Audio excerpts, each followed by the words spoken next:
Go. Ladies and gentlemen, welcome back. We are TTTF, Theories and Tales of a Tropical Fruit. It's good to be back. That was the entire intro. That's all I had planned. No, I'm just kidding. Hey, welcome to anybody who's here watching. Currently, I just say our name and everything. I'm here. I'm Brandon. I'm going to be your dungeon master, the daddy of your dungeon this evening. And I'm accompanied by nearly all of us. But we unfortunately are missing Arajit tonight due to other commitments, but that's okay, because he'll be back. For all of you Arajit lovers, don't you worry. Yeah, and tonight we will be diving back into the Final Expanse. Heck yeah. Oh, yeah. We rehearsed this. We practiced this. That's it. Go offline. Start again. No. Redo. No. It is fine. No, it's amazing. It's going to be awesome to get back into the Final Expanse after a little bit of time. And for those of you who aren't watching this live, for those of you who may be checking this out on YouTube, this is our first video that's for the Final Expanse anyway, that's going to be jumping up on YouTube. So welcome.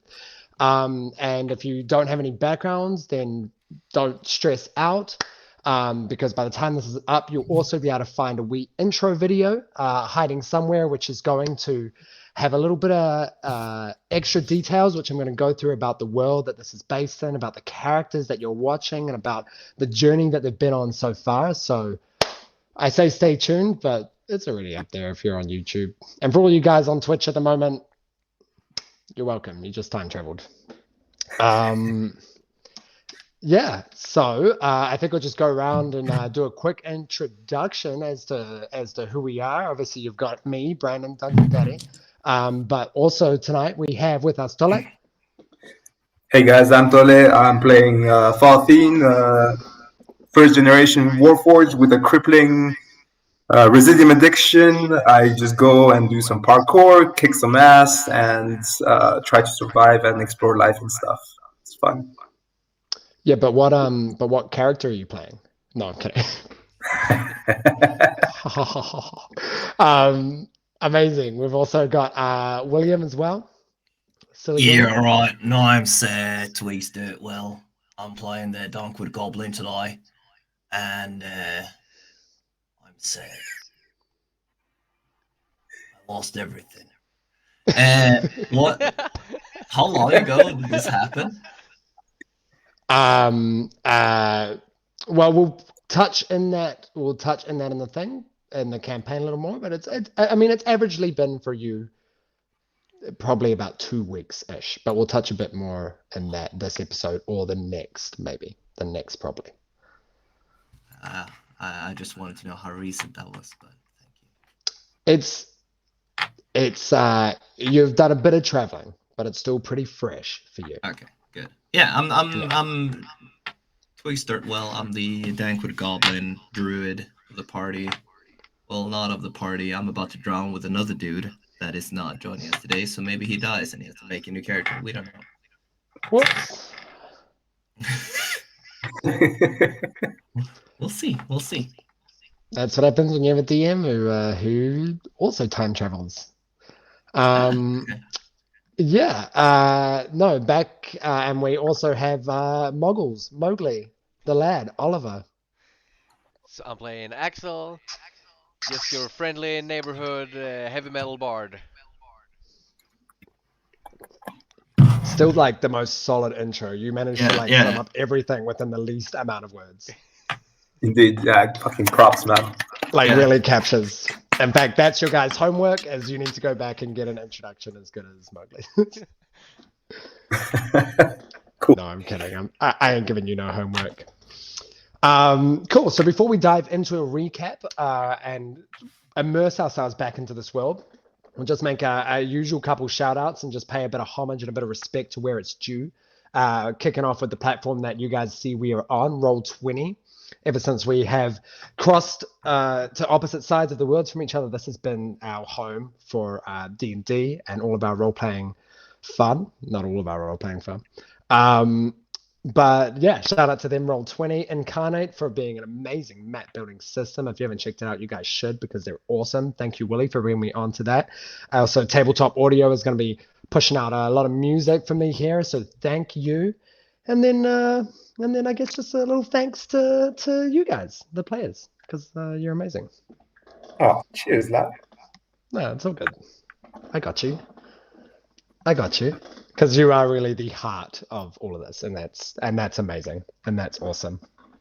So, unless any of you guys have anything else you would like to add, I don't know who that was, but thank you. Our view count just rose like mad. Make sure when we finish this, put ASMR in the title.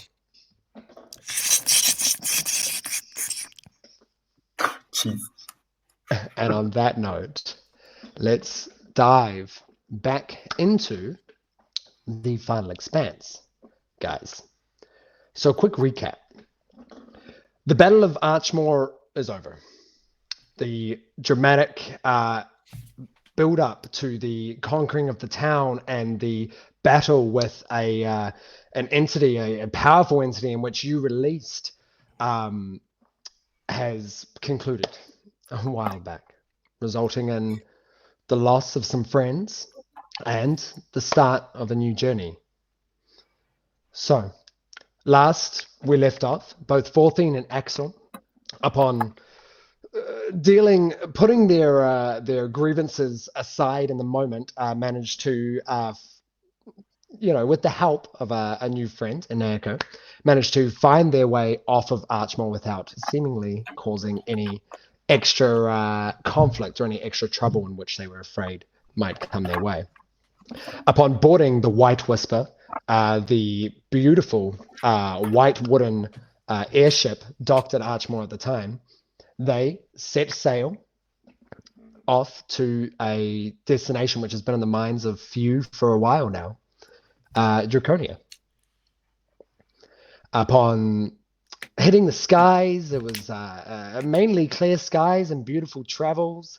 A small encounter with the dragon, but nothing that couldn't be handled by our beautiful team. Thanks for that. Good job, Axel. And at the end of our last session, I take that back. Upon that, they realized and were confronted by Anako, pointing out that they do not have enough of residium, the power source for the ship, to get them all the way to Draconia. So after planning a route, they decided to head towards the island of Ralva to hopefully restock, hopefully resupply, and continue onward. As they crested up towards the island, that is where we will be picking up today. And just a little shout out to the one shot that we did in between that, Twigs and Stones, for any who managed to watch it. And if you didn't, man, you missed out. It was great. We got a small introduction into one of our players, one of our characters, Twigx, and where he's gone after that and where he is now. Well, I guess we'll get into it, and I guess we'll see. We'll just see if he's gonna drown or what. No. So,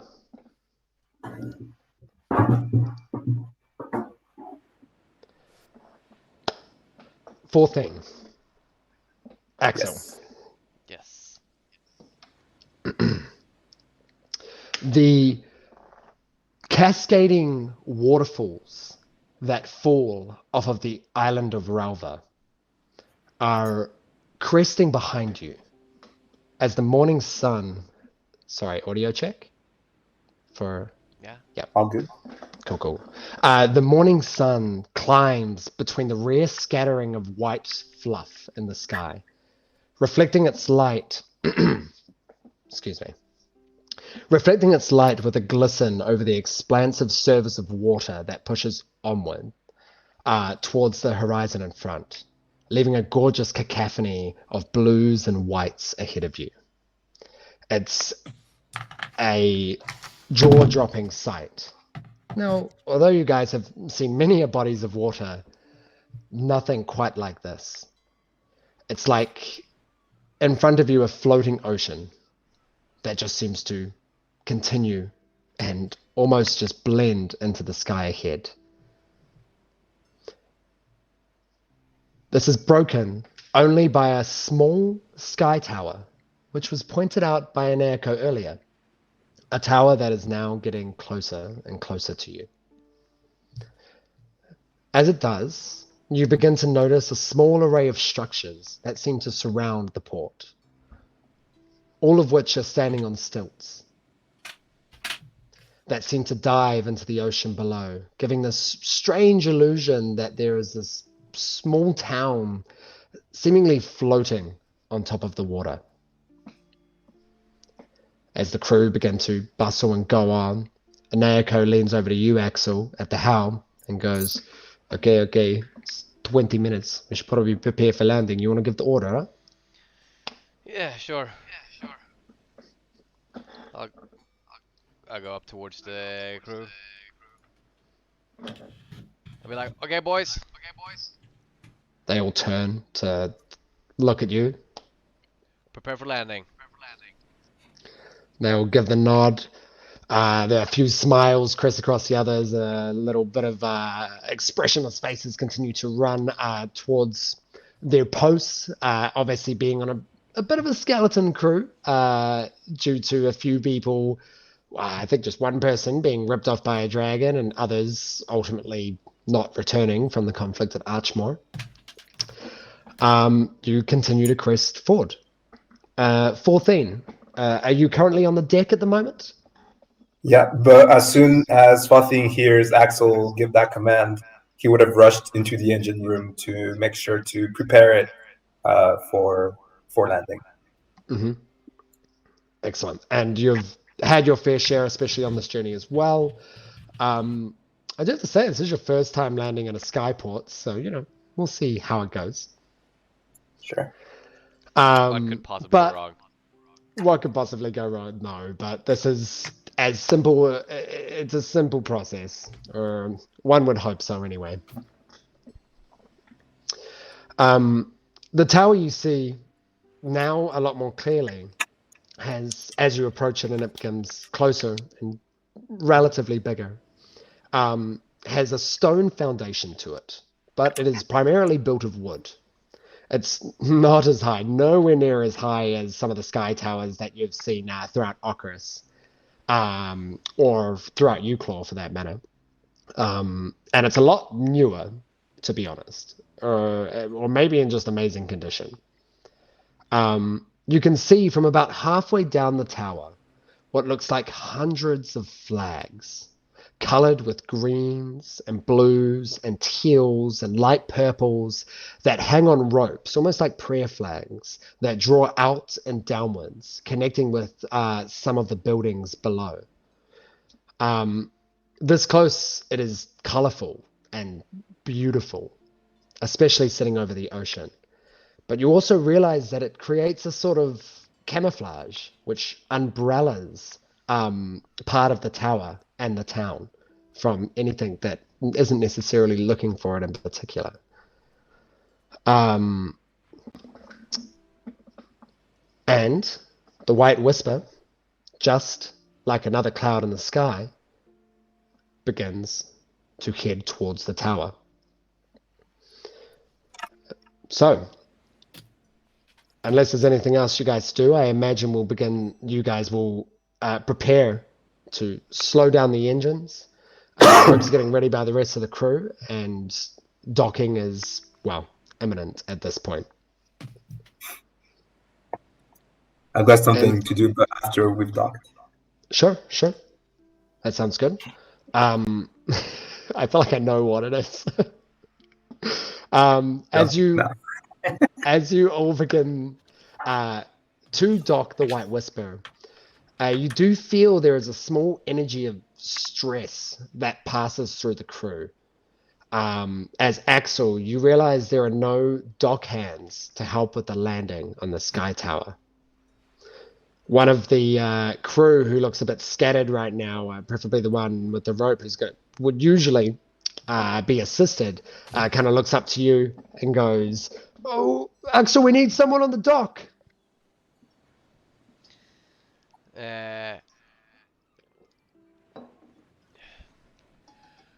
You know what? We got this. We got this. Okay. I trust you. Who's gonna tie us in? If I get us close, I'll jump over to the dock. I'll get us close enough. And you see when you say it, like you haven't sailed the skies with these guys for very long, at all, but they have faith in you, due to a very powerful speech that you made previously. They seem to have a lot of trust in you, and as you say that, chest kind of puffs up a little bit, and this crew member kind of gets ready to dock, adjusting your situation. So, 60 feet, 50 feet, 40 feet, slow down even more. Yeah. 30, 25, 20. At what point are you going to try and switch over? So at like 15, I'm gonna start running down. And instinctually, Aneko takes the wheel, Yeah. keeping it steady to just pull it in. Okay, 15, you're standing on the edge, Yeah. 10 feet. And I like, how much is like 7 feet in meters? 2.5 to 3, I would say. 2.5, yeah. And a skyship it's not gonna like touch right up against it, right? You know what I mean? It's you're gonna give probably about a 7 to 10 feet distance between. That's how you have gangplanks and everything, but you're not gonna kind of shoulder. You know what? Fuck it, I'll just jump it.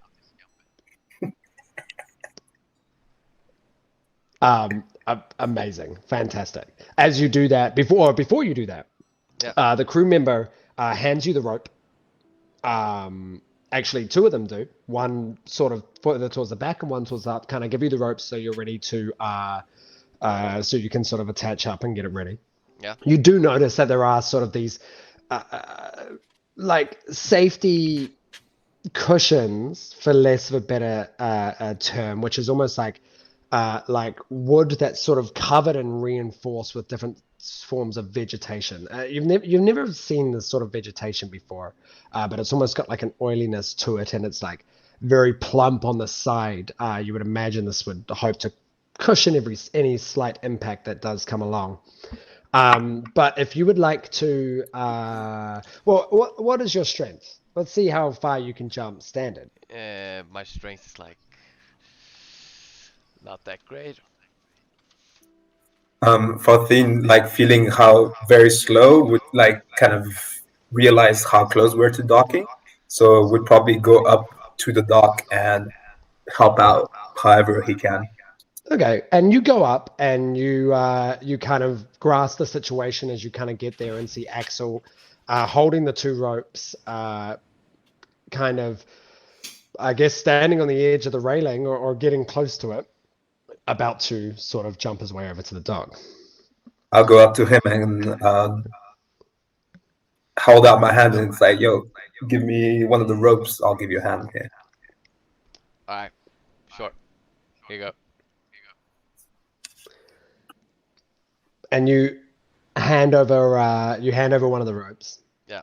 And 14, I'm not gonna lie, you're well within range. That's like a pothole for you. Right. You can clear this distance with the sort of the legs you have as the monk you are. My strength, 10. 10. Epic. Epic. So you're kind of sitting there. Would either of you guys like to jump? Yes. Yes. Yeah, I'll jump. Yeah. And Without not giving too it much. too much thought. Yeah, not too much stress. Very much sort of 1 foot on the railing and just hop over 14. You land on the wooden surface of the deck of the dock. Do I see anywhere where I can tie up this rope? Yeah, of course. There's sort of like a like I excuse me if there's any like sailors out there. I don't know the actual term, but those steel sort of embedded little pillar things that you can use to essentially tie a knot around it and then pull it in and hold it in close. It's actually Okay, not I'll steel start. though. It's actually made of wood here. But yeah. Okay, I'll start tying up the ship to one of those. Fantastic. Easy enough. And one of the other crew members who 14 you've worked a little bit with and has sort of helped down in the engine room, when you're not there and whatnot, kind of goes down and cuts it as soon as that first one's tied up. And Echo continues to keep on steering to line it up as you guys begin to crest closely. And with that sort of support as you're tight in, Axel, I'll say with the assistance of 14, and you can make the jump. Okay, yeah. You ain't gonna fall to your death. Unless you want to roll for it. No, okay. Would have been a fun start. Roll for death. You got a backup character? No. But again, Poor 14, eh? Like, he's just standing there like, what the fuck?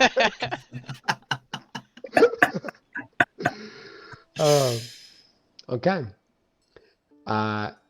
You both now standing on the dock tie up the large white whisper as it sort of crests up slowly.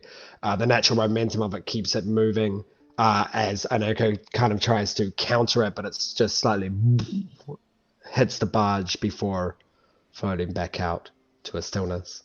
One of the crew members pulls out the gangplank and flips that over. That lands onto the deck. And you guys are secured at the top of the dock. Nice. Farthing is gonna walk up the plank and back onto the boat. Okay. Yeah, same. Easy enough. Yeah, and I'm actually gonna approach Inyeko. Mm-hmm. He kind of And gives you ask a him, nod. hey man, are Warforged like welcome here, or are we a threat to people here? No, I think you'll be all right. Like, I'm not gonna lie. I've been here once, and that was a very long time ago and for a very short amount of time. But from what I remember, the people here are pretty disconnected from, well, not just the war, but the outside world in general,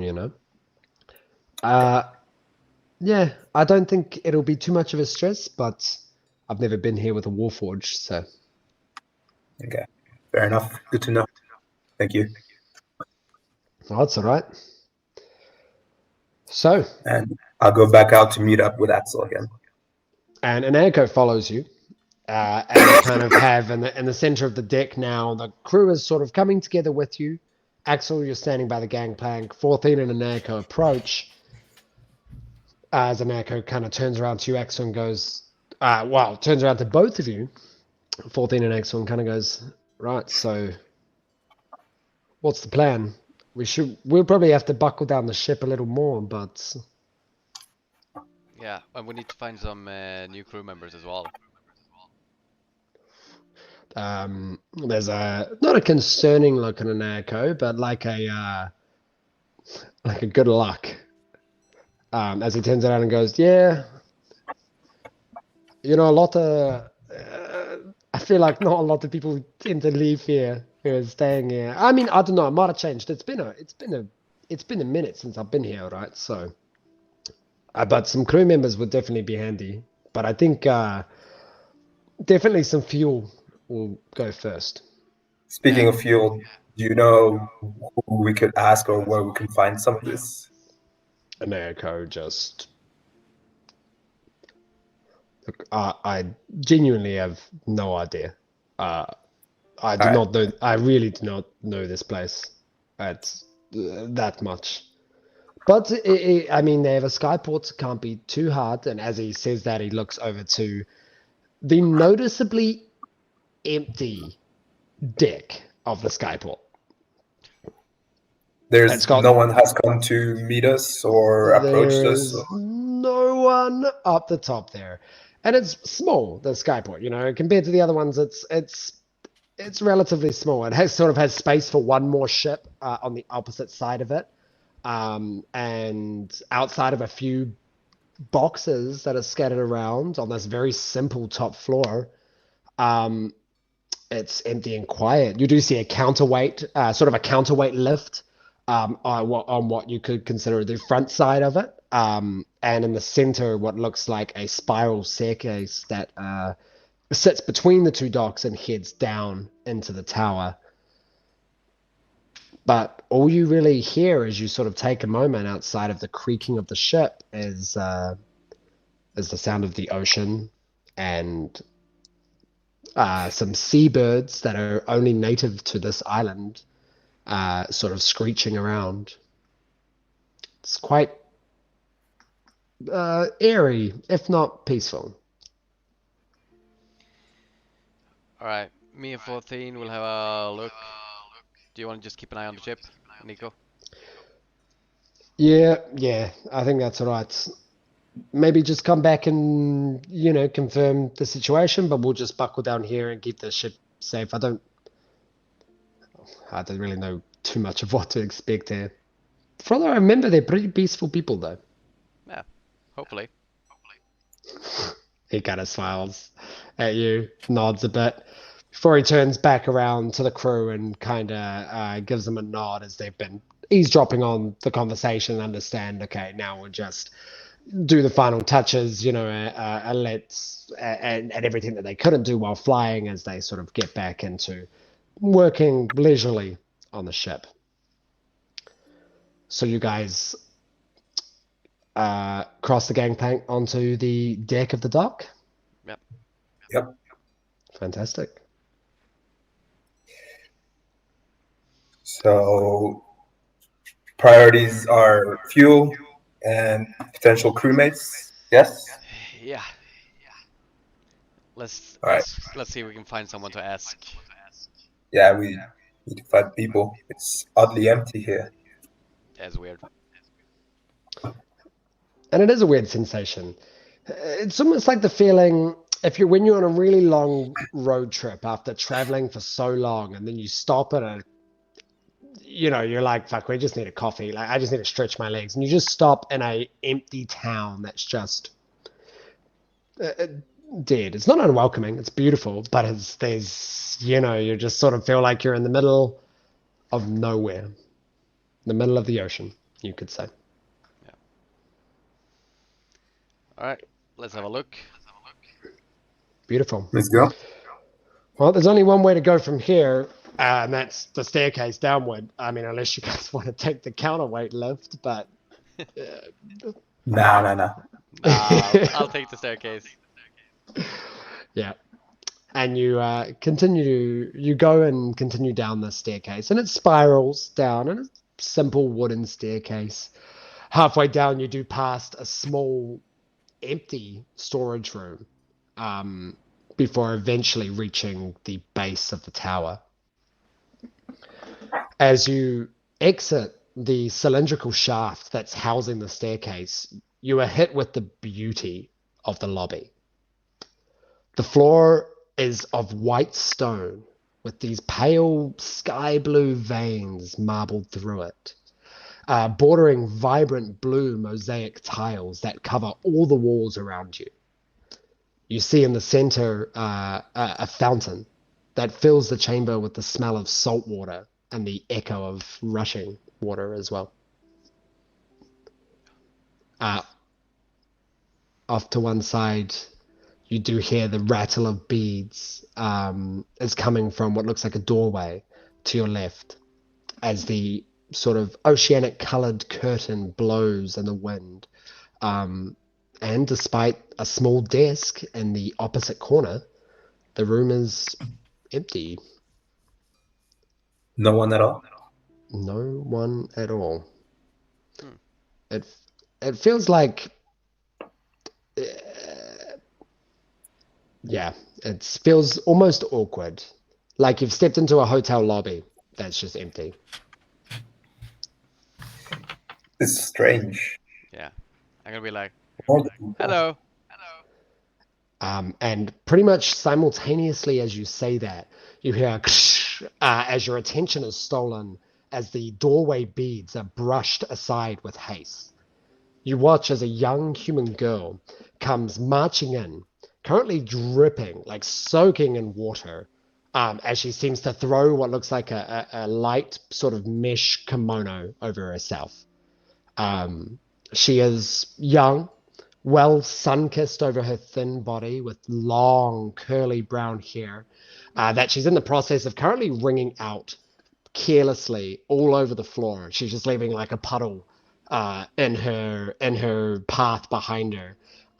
As with a big smile, she sort of approaches you both, and she goes, hello, sorry. And she kind of runs over to the desk, almost like getting into her position a little bit as she kind of comes to the desk, still wringing out her hair a bit and wiping off a bit of the extra water as she goes and looks at you guys, takes a breath and goes, welcome to Ralva. Hey. Where is everyone? Oh, yeah, it's a working day. Everyone is working. Sorry, we don't get a lot of visitors.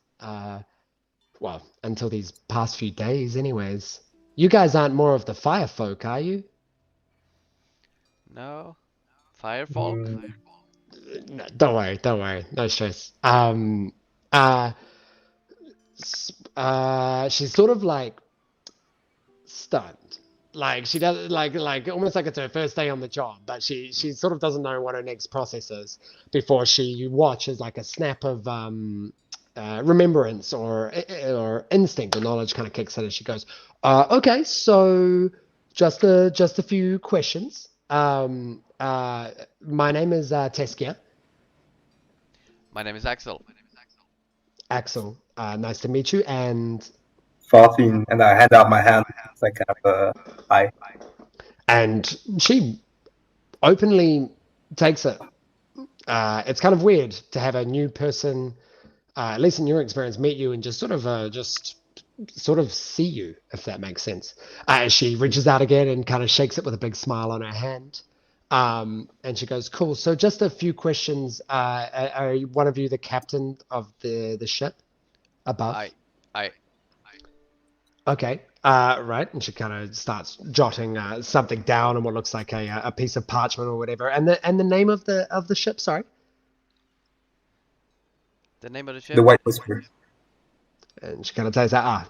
Okay. The White Whisper. Okay. We'll just do some follow-up questions here. What is your purpose here? In Ralva. We just need some fuel. Okay. Maybe if we could find some crewmates, that'd be amazing. Okay. It's kind of the smile creeps back up with a little giggle. There's a little bit, some conflicting thoughts. You know, she's a very expressive person. Everything she thinks, you can almost see on her face. The only catch with that is you don't know, sort of, it's too much to kind of work out what she's thinking. As she goes, okay, so how long do you think you will be staying? You really just planning on getting some fuel and leaving? I mean, basically, yeah. Might stay Okay. for like 1 or 2 days. Sure. How many of there are you? We're like 10, right? I believe you are 8 now. 5 crew plus Anayako, you and 14. Yeah. You were 9, but 1 had an argument with the dragon. Yeah, so we're 8. Oh, well, not a lot of you. That's a big ship. Yeah. And then she clicks and goes, that's why you need the crew. Ah, Ah. smart gal. She kind of giggles to herself a bit and kind of brings out her hair a little more and goes, okay. All right, well, I guess last question.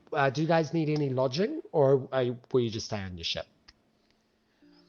We will probably stay on a ship, to be honest. Probably. Okay. That makes it super easy. She just kind of scratches something on the parchment. She folds it up, and she seems to put it in what looks like a little side bag satchel sort of thing. Actually, no, I take that back. Sorry. She puts that in the side of the desk, and then she picks up a little side bag, almost like a mesh bag, which has a bunch of shells in it, and puts it over her. As she turns around to you guys and goes, "So, sorry, things have sort of been really weird, sort of very strange recently around here. So you'll have to meet the Elder before you go any further and sort of free reign around Ralva, if that's okay." Yeah, of course. Cool. And she kind of bubbles up a little bit and she goes, "Follow me." And she, in a dart, her bare feet stepping in the puddles that she left earlier as she approaches that beaded curtain and pushes back through it. You guys follow? Yes. Fantastic. Following her commands or her question, her whatever, you exit through the beads and out of the sky tower onto a wooden boardwalk that sits above the water. And you see a number of these bridges or these wooden boardwalks that are connecting all of these wooden stilted shacks with one another that seem to just crest as the water seems to go below you. And now you see from a very different perspective all of these ocean colored flags above you, creating a blue shaded atmosphere that sort of covers the village. It flickers with sunlight that's sneaking through, almost making the shade roll and swirl like the reflection of water over the village. She hastily, with a little skip in her step, just kind of keeps weaving her way from boardwalk to boardwalk, passing through. And you notice that the village is quiet. In fact, as she leads you around, you guys see no one else there. At some point during the walk, I'd like to catch up to her. Yeah, sure. It's not a long walk, so you catch up to her after sort of picking up on that. And she kind of gives you a side smile. I'm gonna ask her, you mentioned things have gotten weird. What do you mean by that?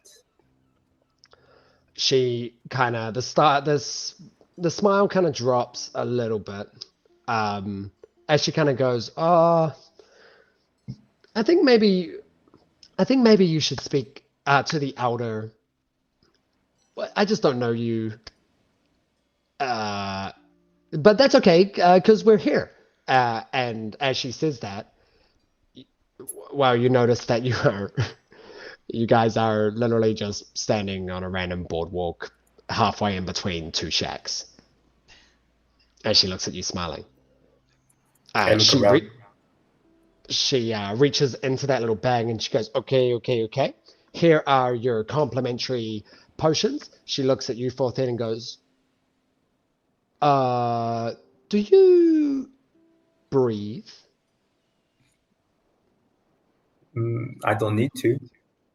Cool. She puts one back in her bag and she hands you, Axel, a shell. Quite a large shell that's solid and beautiful in its colors. Almost got a white and peachy color to it. And almost wedged into what looks like an opening at the top of it is a cork. As she kind of gives you a nod and goes, right, drink up. What's this? It's gonna help you breathe. All right. And you drop it back, and it's not a nice taste. It sort of tastes like the salty surprise beer. A little bit. Yeah, it's not good. Ugh. It's not good. I know. It's like, imagine if the salty surprise beer was flat. That's what it tastes like. Oh. For the viewers, It ultimately it tastes like salt water, pretty much. It tastes Yeah. like imagine like salt water mixed with fermented wheat or fermented yeast. Like if you could imagine if you just went like if you were gonna make a shandy for yourself, half beer, but instead of the lemonade, you're like, fuck it, I'm gonna just take a dip in the ocean, and you just scoop some of that up instead. Sure, that's what it tastes like. So Lovely. lovely. It almost makes you gag a little bit, but you put it down and it's okay. She kind of giggles at your response a little bit as she kind of drops the kimono to the ground and keeping the satchel still on though, and she just dives into the water. Oh, fuck. Do we? I guess I just look at Axel's like I guess we follow, Yeah, and I'll jump in. I hop in after 14. You guys both dive into this cold, very refreshing, sort of like as refreshing as a punch in the face kind of thing, into this water.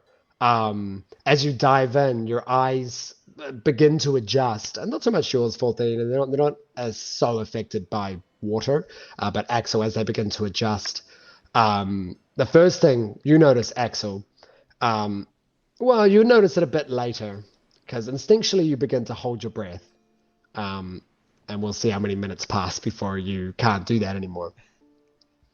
But as you dive in and your eyes adjust, you are hit with shock, a bit of surprise.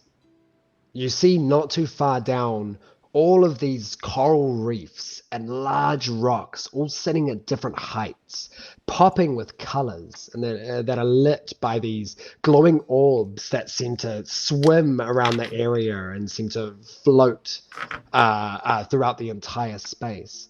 You see huge clusters of tall kelp that rises like underwater jungles. And most shockingly, you see heaps of people. Humans, elves, halflings, all swimming around. And for the first time for both of you, you see these strange half-humanoid creatures, the upper body, these upper humanoid bodies, but that fall into these glistening, scaled, fish-like tails that seem to propel them around with speed and grace. You watch as many of them are farming and harvesting some of the coral and some of the kelp, as these fish-like creatures seem to fly through the water, chasing fish with spears. It's lively and jovial. There are kids playing around before you watch as older people begin to use these unfamiliar hand signals, this almost sign language, to communicate with them before they continue to come back and collect bags and take them up to the surface. The beautiful Tuskia, the receptionist, for less of a better term, kind of nudges for you and urges for you to follow as she swims with speed and grace to one of the many holes that sit in the side of the large rocks. Axel, it's about at this point that you feel yourself struggling to hold the breath in, and as you take a moment, you almost give in for a sec as you reach the limit and breathe in as you're trying to swim down. And as you do, it's heavy, but it's okay. Yeah. You seem to be able to breathe the water just fine. Nice. Do you guys, I'm just what do you quickly- guys do? I'm just gonna quickly make a roll on how gracefully I swim. Yeah, please do. Actually, yeah, Axel, you've definitely swam before. 14, have you ever swam before? In the abyss, I did swim. Ah, there you go. Yeah. That's right. Does he float in his new armor? I have Sorry? not swum my new armor. No. So you can make a roll as well. Hey, We'll make this this is a dex check for sure. I swear to God, if he rolls in that one, he's walking on the bottom. You get 14. Well, we'll see what happens. I roll a 7. A 7.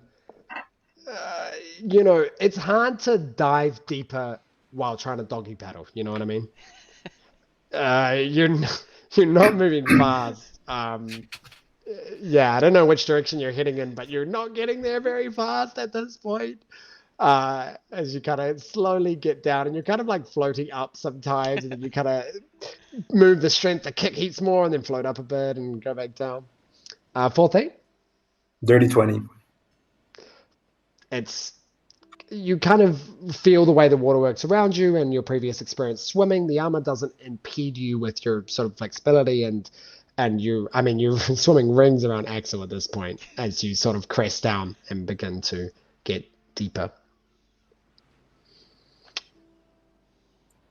So, what would you guys like to do now that you're in the water? You notice a lot of these people seem to notice you. There's some people don't give you any mind. Others seem to give a little gesture, while some of the kids seem to. No. I guess I'll Lost wave at some him. of these people. DC. Technical difficulties. Yeah, I'm just dog paddling, being like, hi. Yeah, that's how I imagine Twigx would do also. No matter the role, he would be dog paddling. I'm gonna reef.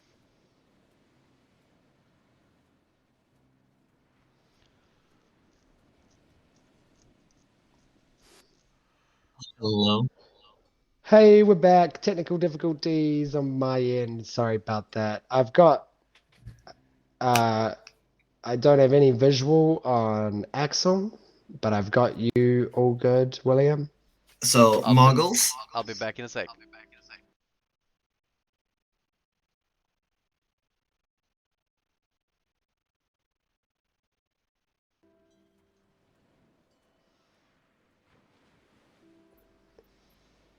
I'm here. There we go. Hey, we're back in action. Whoop, whoop. Yeah. So I was in the process of asking you what you guys are doing now. I guess we'll follow Taskia. Sure. And she's sort of waiting now by the entrance for you guys to catch up. 14, you seem to catch up pretty fast. Yeah, obviously it took a moment to sort of take the place in, but let's face it, she's sort of just waiting for Axel to get there. I'll get that. And while we're waiting for Axel, I just want to take in as much as I can of what's going on around us. And 14, and Axel as well, you can't escape it. It's something else, something you could never imagine. I mean, actually, you've read your like information about you've read about Ralva before, and you know that it's sort of it was always portrayed as like one of the wonders of the world. You know what I mean? The floating ocean, and the people there lived on cities that crested the surface. Blah blah blah. It's very fairy tale-ish. You know what I mean? So Yeah. going there, it was a bit like you know what to expect, and it was jaw dropping the moment you guys saw the actual island itself. It was breathtaking. But now to see this living and thriving community underwater, people playing, hunting, or chatting, you know, you see the full humanoids seem to be using, like I said, that sort of a sign language to communicate with each other, while there's coming from the half fish folk, the merfolk, there seems to be almost like a bubbly, guttural sort of communication. And Axel, you do notice this sort of firsthand as a younger merfolk seems to swim right up next to you and begins to talk to you in this, and it just sounds like you know, something like that. But maybe a little bit more. And I'll try to answer. Yeah. Well, they obviously naturally said that's kind of what you sound like when you answer. You know, they're a bit more structured in their thing. And this kid just sort of gives you like a little look and then sort of chuckles a bit before grabbing onto the side of sort of your arm and then begins to propel closer towards Taskia and bringing you with. and then sort of drops you off there before it's sort of swimming up and then grabs onto the side of the rock and sort of holds there as the tail just like slightly kicks. I'll just They sort of repeat the gesture back to you. Yeah. Tusker's got this super warm grin sort of watching this all happen, and it's warm as well for you, 14. Like it's weird. It's very dreamlike, very out of place. Yeah, he's just taking everything in at the moment. Yeah. I look at It's, I look at 14 and I try to say.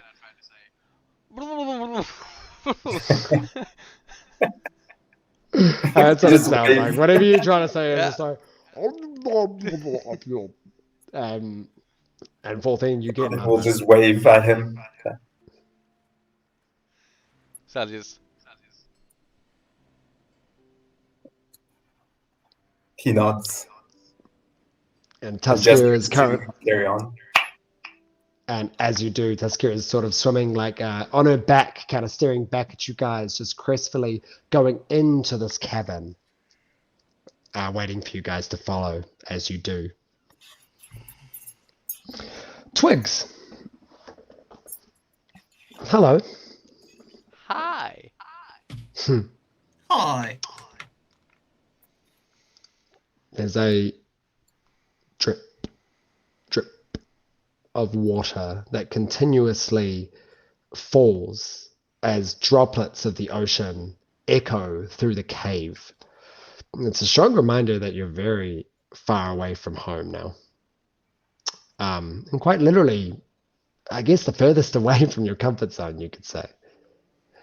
You watch as the thin, bald elf, which you've learnt to be Valara, the elder of the Neoway, the water tribe, contemplates the story of the Neoahi you have just shared with them. Half submerged in a pool of water sits the strong merfolk, covered in tattoos on their upper body, pondering just as hard. You take a moment to look around you to see this sort of dimly lit cavern that seems to surround you. Valara looks at the merman with mutual concern and then begins to speak towards you. Our portal has had us concerned also, referring to your previous story. It occasionally spews mud and rock, tainting the ocean around it. Recent expeditions to the water realm have taught us nothing. Of course, there's no opportunity to enter the portal while it's in this state. Every time we've tried, we've just really been propelled by the mud and rock coming from it. It's interesting to hear that, although completely different, it seems to, your portal seems to have been affected, I guess, by a similar source. Yeah, maybe. Can't you just close it? Or will this place cease to exist?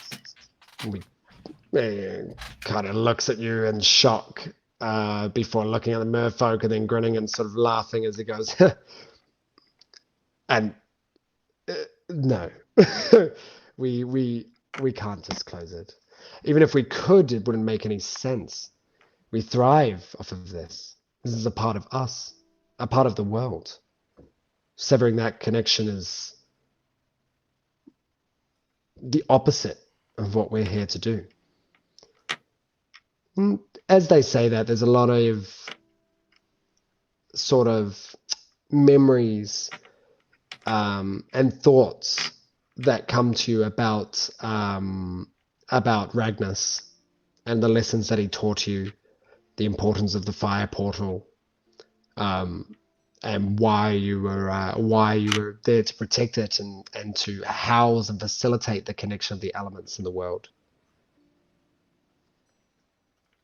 Well, what's your plan? You need to do something about it, right? Hmm. He looks back at you. They look back at you. A long time ago, there was a hero of our tribe, an elder of the Norway, known as the Great Pilak Fas.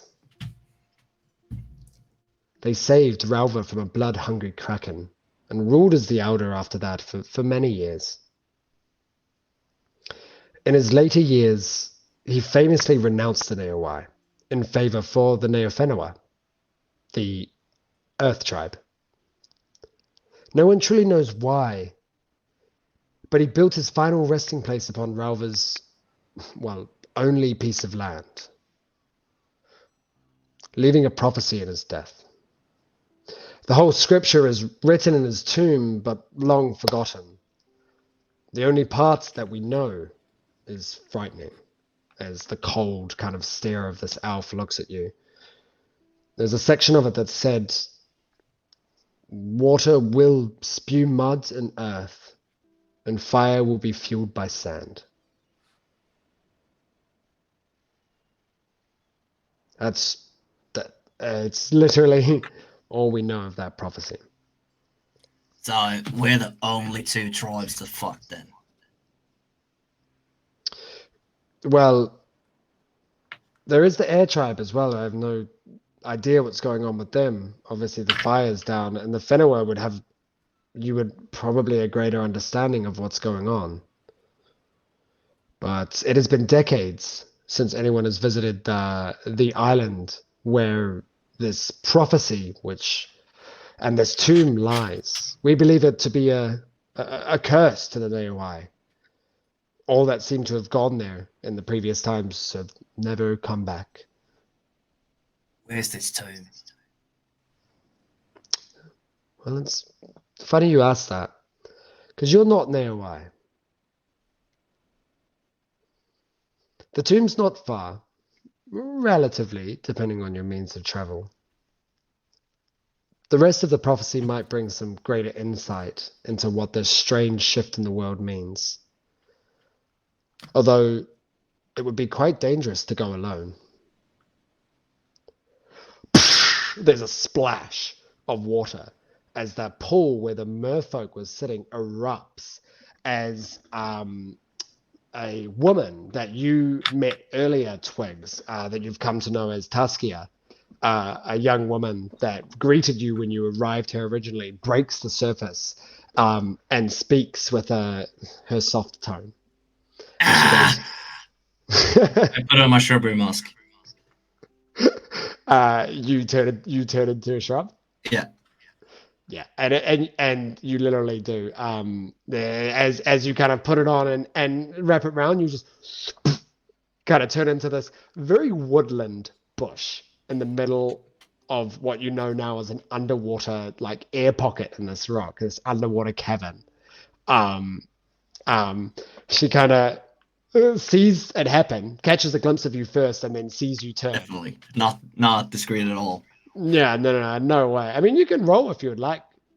If you would Hell like yeah. to be discreet about it, yeah, for sure. No, Maybe no, I'm not discreet. I thought you wanted me to roll about the other thing. Using the shrubbery mask. Sorry, I've forgotten a part of this item.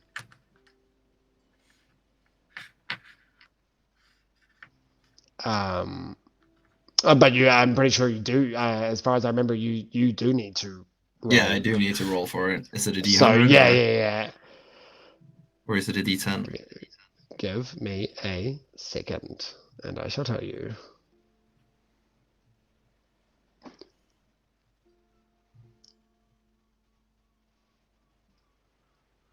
You can. It's up. I mean, it's up to you. You can roll a D100 or a D20. If you roll a D20 on a 1 to 2, I'm fucked. that's your 5%, or 5% or below on a D100. You're okay. At all. You're okay. As she kind of is shocked at the woodland bush that's now sitting underwater, looks up at the outer and goes, Sorry to interrupt, Outer, but we have more visitors. Valera's brow kind of scrunches, repeating the last words that were just heard. More visitors? As Twiggs, you watch as two more people break the surface and climb up to the stone next to Tuskia. Now, for the sake of this being, one, the first episode on YouTube, and two, the first time you guys are meeting each other, if you could describe to each other what you see. You see a bush. As, yeah, as 14 and Axel, you break the surface of the water following Tuskia. Shocked, not you 14, but Axel, kind of shocked by the change from water to air instantly as you kind of got used to breathing the water a bit. As you kind of come up and notice, find yourself in what looks like a small cave, a small cavern, a singular room that probably extends no more than 15 feet high and no more than 20 feet sort of wide to either side as you kind of burst out the pool. You do notice still half submerged in the pool, this very muscular merfolk kind of gives a nod to you guys as you kind of step up and see this tall, almost expressionless, nearly cold elf, completely bald head, long ears, standing next to a very out of place bush. Shh. Hi. I just stare blankly at Hello. everyone. And there's a moment where you kind of all stare blankly at each other, as no one sort of, even the elder doesn't necessarily push the start of it. Are you the elder? And the shoulders kind of go back, the chest kind of stands up and goes, yes, I am Valera. It's nice to meet you, the elder of the Neowai people. And I welcome you to Ralva. Who may you be? My name is Axel. This is my Axel. bro. 14.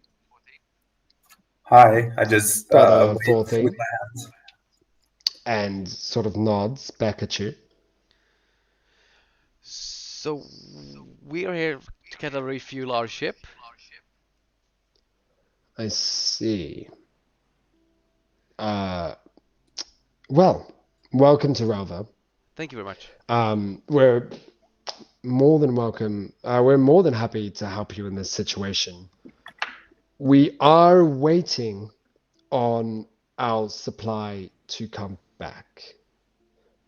I assume naturally you're looking for. I mean, how much residuum are we looking for here? Quite a lot. It's a big ship. Enough to Okay. power the ship for at least a couple weeks would be good. I see. There's a sort of a contemplating thought for a second as they go, well, you're more than welcome to stay here until our current shipment from the eastern gate, or the central gate, I should say, gets back with probably more than enough residuum, and we'll be able to strike a deal with that. Unfortunately, at the moment, the small amount that we have, unfortunately, we cannot part with. But as far as I know, our skyship is probably due back within the next day, 2 days or so. All right, cool. Okay. And sort of Tuskia sort of comes over and starts reciting in Valera's ears a bunch of things. You can't really make out what, as they kind of nod a little bit.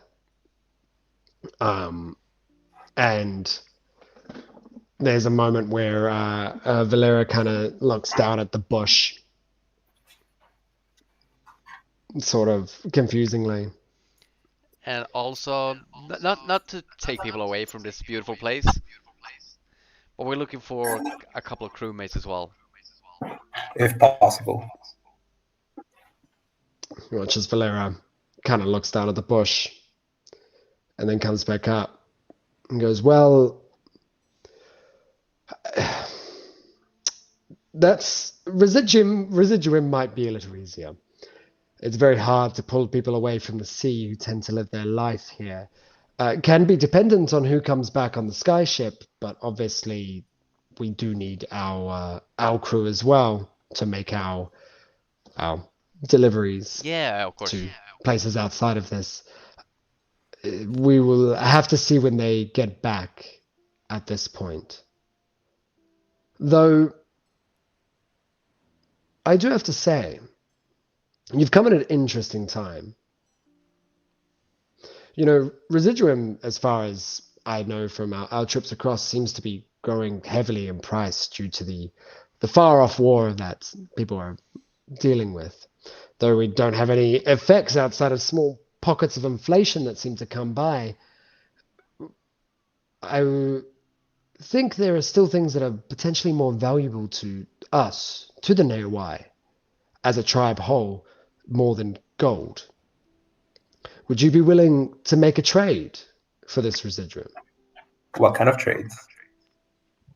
Well, You're fucking it's funny. suggesting what I'm thinking. You're suggesting. What the fuck? You watch as the bush just talk. We just, Faltine is gonna look around and try to figure out where the voice just came from. Roll a perception check. Do I recognize the model off of 14?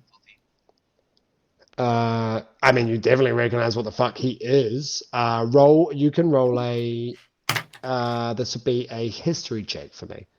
21 on the perception History, check. 21 on perception. You notice that it, oh, no, Twigx, you didn't do it discreetly. So 14, you notice that the bush sort of rustles as the bush just spoke. Twigx, this can be Arcana or history. Under Arcana. 21. 21. You definitely notice that this is a way earlier model. The biggest thing being it doesn't have it's a lot follows a lot more of a slender human-like structure, this Warforged. Not human-like, but a more slender structure. It's a little bit more beaten up for sure, and also is not sporting the sort of signature order yellow gem that all the Warforged seem to have in their center, which seems to glow and pulse as they seem to move around. Mix that with the interesting questions that seem to be coming. I mean, it's up to you how you feel about that, but that's sort of what you make out.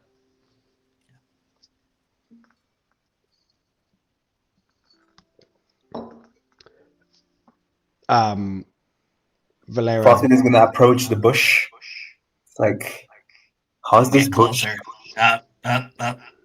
Stay away. Gonna take a step back. How's this bush talking? I asked the elders. Valera kind of looks, takes your question in, and then looks back at the bush and goes, do you think these people can help? I don't want to work together with a fucking Warforged. I think you'll find this Warforged is not necessarily similar to the ones that you dealt with. Cunts. And Valera looks back at you, Forthane, and goes, Generation 1 or 2? Faltine looks at the elder, and if he could show any surprise, he'd be very surprised. He'll just say, Gen 1. Gen 1. Number 14. Wow. You are in relatively good condition considering, well, your age. And what I imagine you might have gone through in your earlier years. Well, that's funny story, actually. But let's just say a lot has happened, and we kind of like jumped through time, in a sense. The expression widens as Tuskia also sort of has a gasping moment as they kind of stare for you and goes, right. Valera You're from the looks bush. over. Valera sort of looks over at Axel and gives like a sort of like an adult to adult look, as to be like, you know, this child's having a bit of fun, almost not necessarily taking you seriously. In fact, you feel that as well, 14. You pick up on there's this relatively patronizing feeling that comes from Valera as you say that. I'll just look at him and just have a sincere look, just like, it's true. Right. Well, it's lovely to make your acquaintance. I don't know if you ever knew them, but I had a good friend, Generation 1 as well, Gen 156. Oh wow, is he still around? Not here, unfortunately. I'm not too sure where he may be, actually, or in the state that he will be in, but it's been a few years since he last stopped by. A very wise individual, I would say. How interesting. I mean, I can always reach out if you would like, if you're interested in, I don't know what your current standing with other free Warforged are. Oh, Well, I was bring aware that there please. was many free Warforged. There isn't. There's still a few. There's a lot out in the Bitter Rift and in safer places, obviously away from the influence of Okris, as well as Asylum. The West is not a safe place for Warforged, but more time you spend in the East, the more you begin to learn what Warforged are really like. It would be really great to potentially get in contact with this G156. Well, I'll tell you what. Maybe on top of the residuum, depending on how much you need, you got to understand we can't just throw out a very expensive material. There might need to be an extra trade on top, but I can also reach out to this individual for you. Was this gonna cost us? You mentioned that you're not interested in gold, but more of a trade. Yes, more of a service. Twigx? No. This is one of our best options. I will not send my people close to this cursed place. But none of you are Neowai. Can I ask, sorry, just quickly, can I ask what all of your passive perceptions are? 19. 19. 15. Well, 15, and what was that for thing? so I have proficiency in perception. So is it 10 plus that? Is it Yeah, 10 plus your perception. 16 then? 16. Damn. Twigx, you do notice that the merfolk, who is half in the water, has left. Just that's, yeah, and only you notice that currently in your observant state, in your state of observation in the bush. I am paranoid at the moment. Well, what the fuck can you guys do? That is actually a very good question. What can you do? I mean, I can play a whole lot of music. Pretty good too. Right. That sucks. What about you, bot boy? Well, I can use this and I take out my Arctic smite from behind my back. Just been just latched onto my back. It's like I can, kick some ass. I guess you call it that way. He's not that big. Do you want a taste of it? Mine's bigger. I will reach out for my branch and speak the magical word, and we'll turn into a big tree. What is the dimensions of this tree? Huh? What are the dimensions of this tree? It doesn't specify. It turns into tree, it says. Okay, we'll say it's relative. So you watch as all of a sudden this hand seems to peek out of the bush. That's holding grayish. this purple grayish, adorned with like a whatever material sort of covers it. Holding on to this sort of large carved piece of wood. And as he says that, smacks it into the ground, and all of a sudden in the middle of this cavern, reaching the top, the bush currently like cresting over and like almost taking up way too much space in this tiny cave, this tree just grows. The leaves are pressed up, the canopy is pressed up against the roof. You watch as half of the twigs just break and snap as branches just fall all to the ground, littering the place, almost turning this cave into like a instant forest with everything that just falls off of the top of the canopy around, as this bush seems to just be, it just seems to have one hand sticking out of it, holding sort of up against the now tree trunk that sits in the middle. As Valera goes, what is going on? What are you doing, Twigx? Alright, calm down. Twigx, was it? Are you trying to touch the bush when you did that? No, I was just like, calm down. Well, these guys don't seem useful. Well, I know one of them instinctually has the skill set, as he kind of Valera gestures towards 14.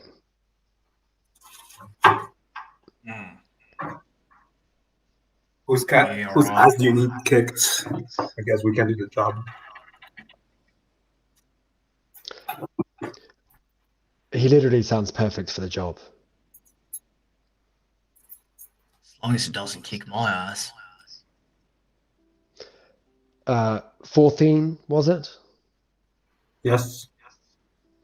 I like what you did there. The little the play on your the model with the name. It's very, very smart. Very, very, very cute.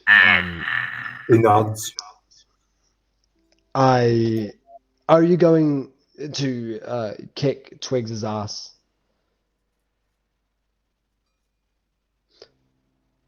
That is a very long pause. That is a very long pause. I'm not going to lie. No one is gonna kick anyone's ass in this room. But you said you want this guy's ass kicked or someone else's? Or what's going on? No one is kicking anyone's ass in this room. Wanna fucking kick my ass? We can spar. The Dragonborn is right. No one is kicking anybody's ass in this room. Jesus Christ, you guys, you two are the worst. It's like having two It's children. true. Exactly, it's like having two children in here. My God. Well, I am 4 years old. That doesn't make any sense to me. Fair enough, 14. Yes, Twiggs, how old are you?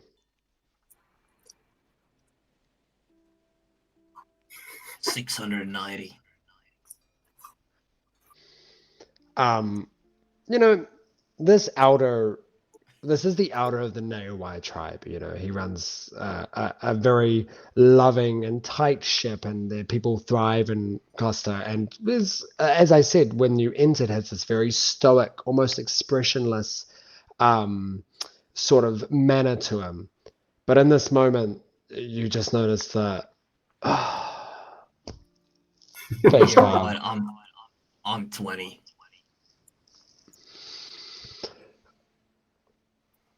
Right. 20 years old, 4 years old, 600 years old. You guys should grow the fuck up. Twiggs, there is greater things at stake here. And I genuinely don't think this Warforged is here for war. Yeah, right, fine.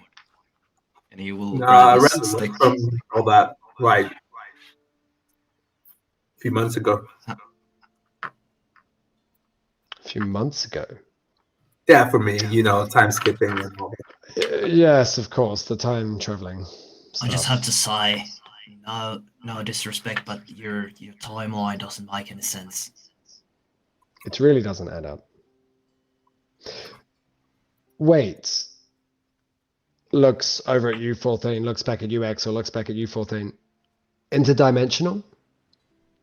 Yeah. Mm-hmm, mm-hmm. Right. No, okay, I see now.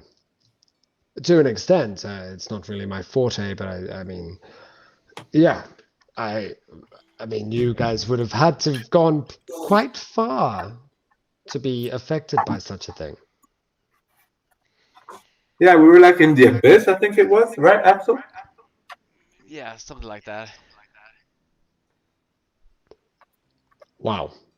But we're here now. We Yes, survived. you are. It's a crazy pair of events. I would love one day to maybe hear the story about how you went from the abyss to here in my cave. Yeah. But we had help as well. Sure, I imagine you would need help in the abyss, although I have to say it is quite a node to your abilities to see you both standing here, seemingly in good health after an excursion in such a dangerous place. Yeah, it wasn't all fun, but we're here now. What are you doing? Where are you heading? I got told you're heading to Draconia? Yeah. For what purpose, may I ask? Well, it's my hometown. Of course. I mean, I I'm didn't just want to fine. make assumptions. Okay. So just leisure back home after a bit of adventure out in the abyss. Just need to go home, fix some stuff. Sure. I understand. No longer will I pry. Well, here's where I stand. All of you are guests in Ralva, Of course. and guests to this tribe.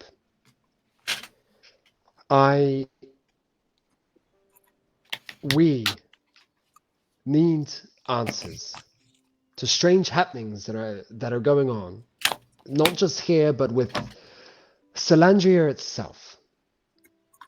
Twiggs, you are also searching for those same answers, and 14 and Axel, you seem to have a need for something in which I can provide. I think a trade can be facilitated. Twiggs, can you take the tree down? Oh, I said before I did. Oh, did you? Yeah. My bad. I only have the bush now. Twiggs, can you stop being a bush now? So, Yeah, right. Twigs, I think this is in our best interest, not just for you as an individual. That is something that's your feelings and your pain can be put aside for a moment as you look at the Neo as a greater being. Not just Neo Ahe, not just Neo Way, but Neo as a whole. Deserve the answers to this. Yeah, right. We can do this. Right. Nice. So, to sum it up to you, 14 and Axel, assuming that you guys accept and you don't just want to pay the gold price for such a resource, there are a lot of weird things happening seemingly all over the world at the moment. A lot of them seem to be relative to parts of our world that are very relevant, the elements to be specific, and the portals that surround them. We believe there is more information hiding on an island deeper within Ralva. It seems relatively dangerous. My people will not go there, and nor will I send them, for it holds a curse upon us, or at least anyone who has gone seems to have never come back. But as people somewhat separate to the cause, no, not a part of Neowai, I ask for a trade of this residuum and maybe some other favors, if you would escort my friend here, Twigx, a very important member of the Neo tribe. I look at Axel and In other words, will you make me company so I don't get bored? what do you say, Axel? Yeah, sure. Why not? Perfect. Would it be the first Where time we we've gone going? into mysteries and danger? No. It's like it's all a Tuesday for us. Interesting. And you guys adventurous then, I see. Yeah, we've done a fair share of stuff. I didn't saw that before when I asked what you were good for.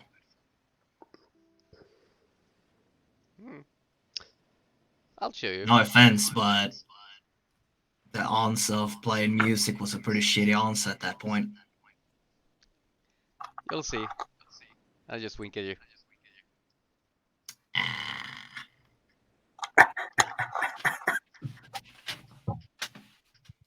And what you see when the bush drops is the small goblinoid who is not green but gray and purplish, with his floppy hat and his long ears holding it up a little bit. That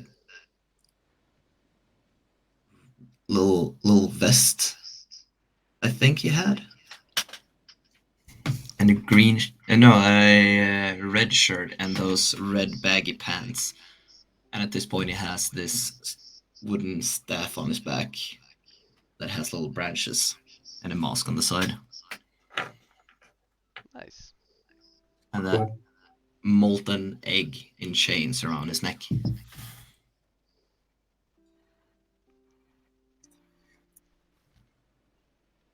You look interesting. You're the one to speak. Yeah, and what you You see look is this 6'2" warforged in dark gray, kind of black armor with some like mismatching kind of arms. Like one of them is a bit bigger than the other. He's got like marks a bit everywhere and big, perfectly circular blue eyes. He's also wearing a poncho filled with different like you could see they're like bits and pieces of different monsters, like feathers, claws, tooth, just chilling on his poncho. A katana and the battle axe that he drew out, like matched on his back. Nice. And Axel, what do you look like? Tell us. So you see a blue dragonborn with a long, like, the leather trench coat from the Hunter's Guild, Ah, yeah, true. and with a big battle axe with strings on his back, and a pirate hat. 3 A little points. speaker on the hip. A little speaker around it, but it's kind of under the trench coat. Ah, okay. I forgot to say that I have little earrings also with feathers hanging down. Aw. Cute. You're right. So where are we going? Well, you're supposed to know, aren't you? No, I Well- just got to know about this, and then you guys interrupted, and I shut myself into a bush. Yes. So we turn Twigx. towards Valera. And Valera is kind of watching as you guys take on each other a little bit more before speaking up and goes, luckily, I know. It's not far from here. In fact, heading on, if you head out to the outskirts of the village, it's directly north. Sorry, it's directly northeast from here. Within reason. There might be a little bit of navigation to find your way around, but it shouldn't be too hard in theory. I don't know. It's up to you guys how you want to pursue and get there. I can provide any means of help or assistance. It's up to you when you want to go, but Well, the I quicker we can get point this you in done, the the better. direction. What do you think, Bush Boy? What? Do you want to go straight away or? Yeah. Should get done right. Right. Do we know exactly what we're looking for? Looking for it too. Or am I wrong? You are Right. absolutely correct. Yeah, we're looking for inscriptions and shit, and lore, and myths and lies and curses and shit.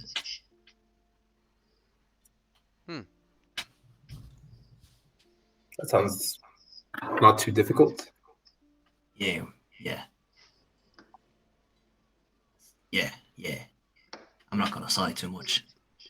Alright. Fair enough.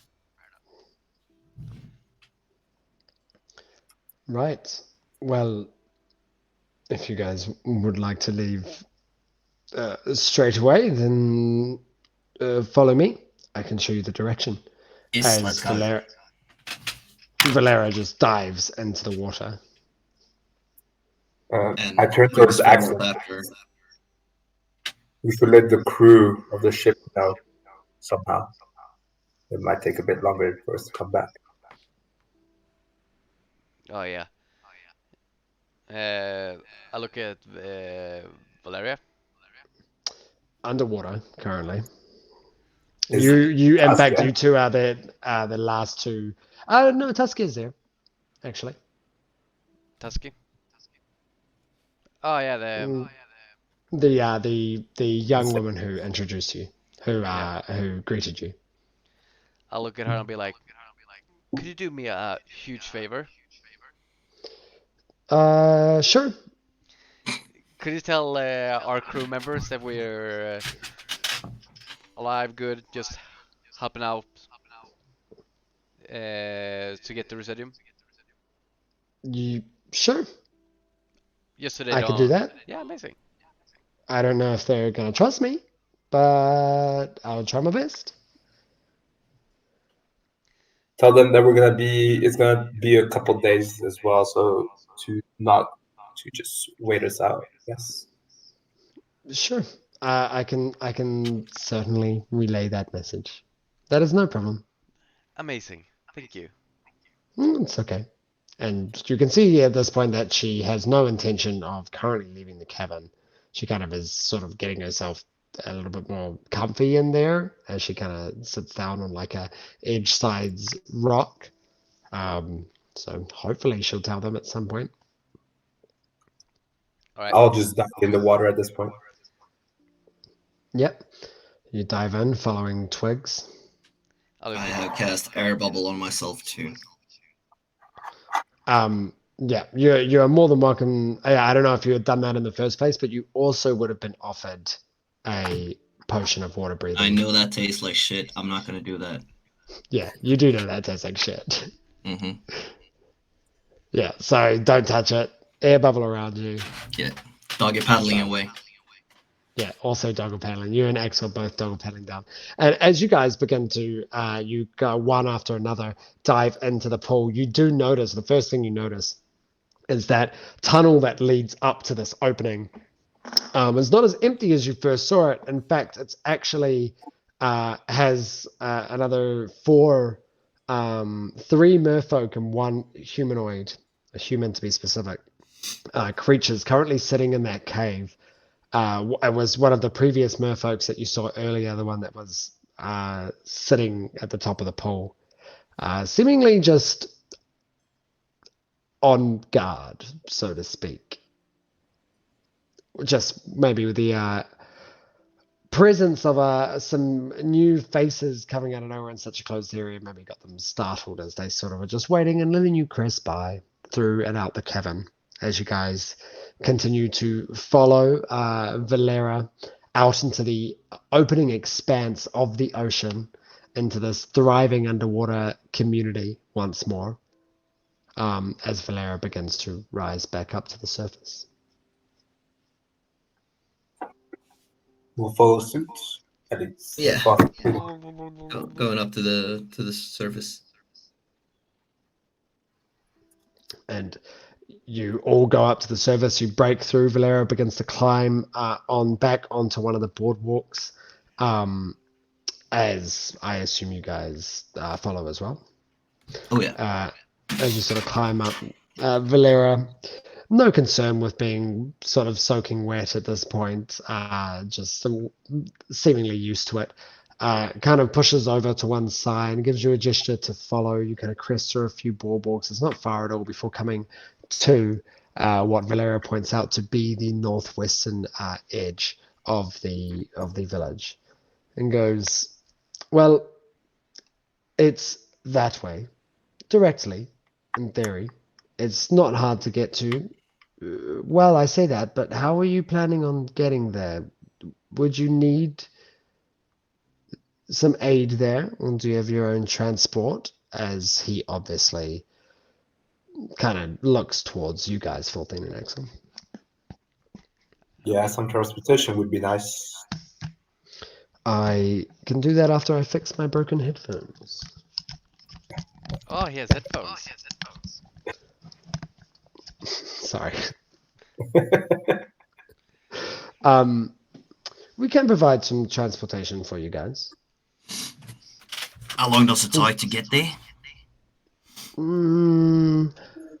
With the transportation we provide, I would say, I mean, to be honest, it's been a long time since I've been close, but maybe somewhere around 2 hours, 3 hours. All right. And that's going pretty fast as well. Let's get to it, I guess. Sure. I will begin to sort out this transportation. Here, take this. And they hand you what looks like this sort of, like a pearlescent, like half of a shell, almost like half of a scallop shell that's pearlescent, that's been engraved very finely and very beautifully, almost to make this sort of scallop-like piece of jewelry with this very specific symbol in the center of it.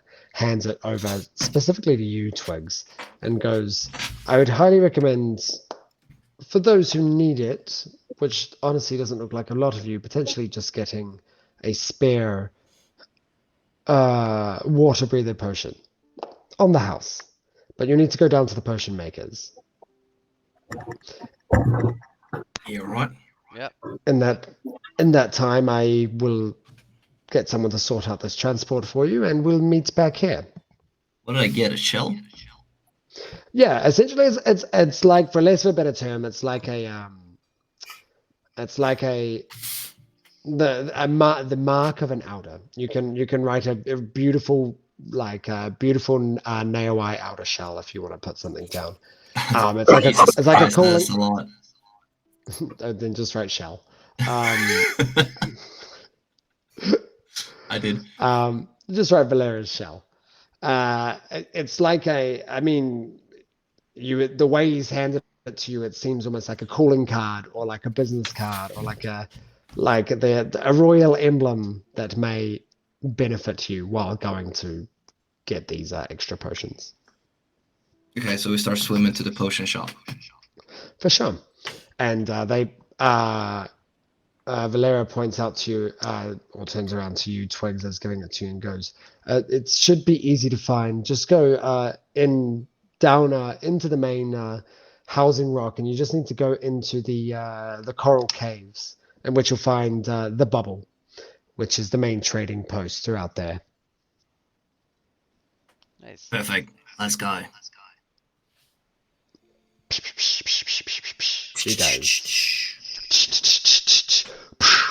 You guys all dive into the water at your very slow swimming speeds. Full thing, you're okay. But you do start to notice that some of the other locals are sort of giggling around at the doggy paddlers, the obvious people who are not Naoi, trying to swim through the water a little bit. All Do I in see any fish lighthearted. around? Yeah, you see a lot of fish around. Yeah, I want to try to talk to the fish. Are you just gonna talk to the fish, or are you casting Speak with Animals? I'm not casting anything. I'm gonna use my racial feature.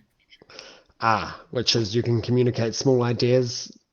You Yeah, can so communicate I'm gonna simple try ideas to with fish. I'm gonna try to motion to them to help me get a push. Okay, roll a persuasion check.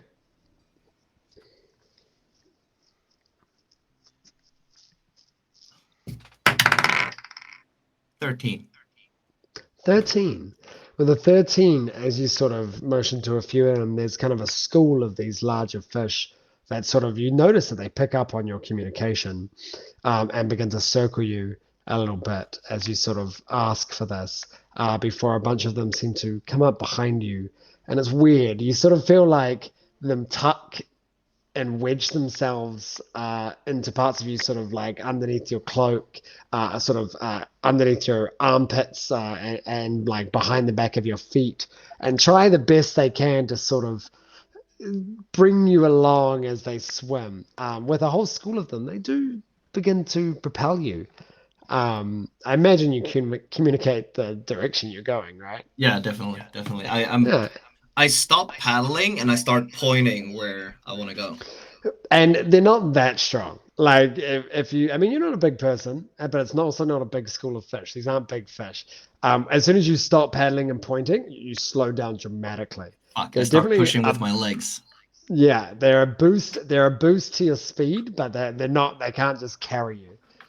So as you begin to kick back up again, you do notice it's a lot more smooth than the doggy paddle. They definitely help with direction and stuff like that. But you successfully convince these fish to sort of pull you along. Nice. Okay. Some of the merfolk swim past and give you a nod. Well, more of the kids seem to like laugh at the whole situation. Sorry, my God. Whew. Yeah. You guys continue to head towards the largest opening in this huge rock, which has all many holes. As you kind of swim in this cavern, you notice as the floor below you, covered in shells and corals and different, like rock pool sea creatures, begins to approach you as the water gets shallower and shallower before the roof above this underwater cave seems to give as you see the surface of water. As you break through the top of it, it's the first time for all of you currently entering in this part. You do enter into a part of the coral caves known as the bubble. As you kind of crest up, you notice that you are now swimming along this long sort of stream or waterway that seems to cut through the center of this pretty large cavern that seems to extend on, at least as far as you can currently see at the moment.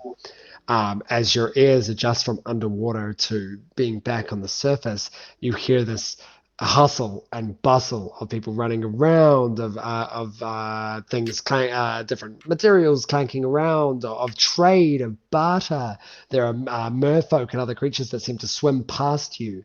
As you continue through this pool, you see a lot of the different merfolk, sort of half in the water and half on the outside, leaning over with these like cloths rolled out with all of these different goods and everything, and different types of food and fish that they're selling, like almost on the banks of the stone banks of the stream that cuts through the middle.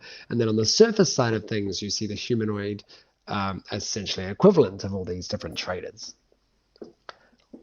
Wait, so we hit an air bubble now?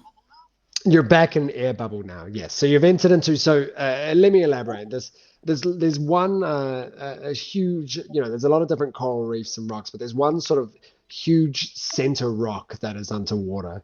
It's big. It's gigantic. You haven't seen the other side of it, and that was where the little hole where you entered in earlier and had the chat with Valera was, which had that little air pocket. You did notice before you entered in the first time that there's a bunch of little holes in the side of it, a bunch of little cave systems that seem to just go into the side of this rock.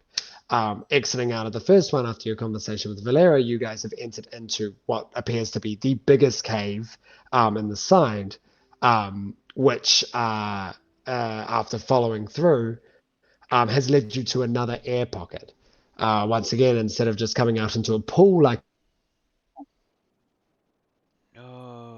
No. For real. You know the use in this Every single campaign. Every single time we get to know something exciting, he disappears. I'm gonna reload because I know it's not gonna work.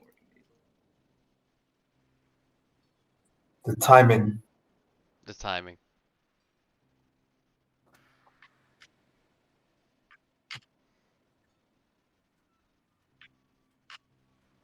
There we go.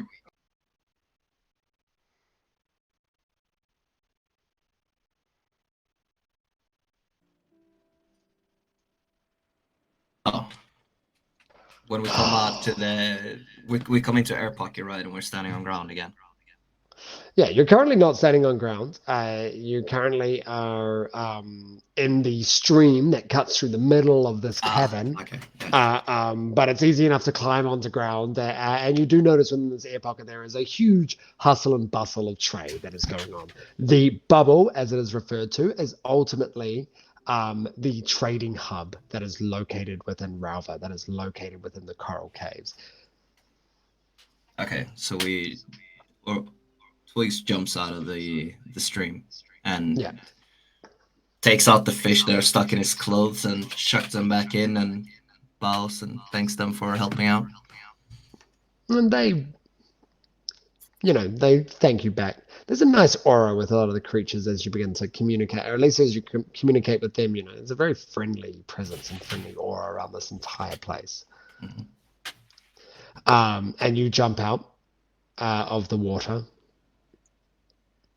You notice as you do, now on the outside, now as you're standing on the land, you have either side of you sort of the cavern wall has a bunch of different people up with their different market stalls that are set up. They're sort of very rudimentary and not built in dramatic ways or anything. And then on the other side of you, you have the market stalls of the merfolk as they sort of rest half in the stream. It's very bustling, and everyone's trading and selling unique sort of ocean trinkets, as well as different sort of food types. You can see bottles and vials of different liquids that you're not too sure what they necessarily are, as well as like different sort of kelp soups. You can see as some of the humanoids and the elves, there's even a couple of dwarves there, are actually cooking with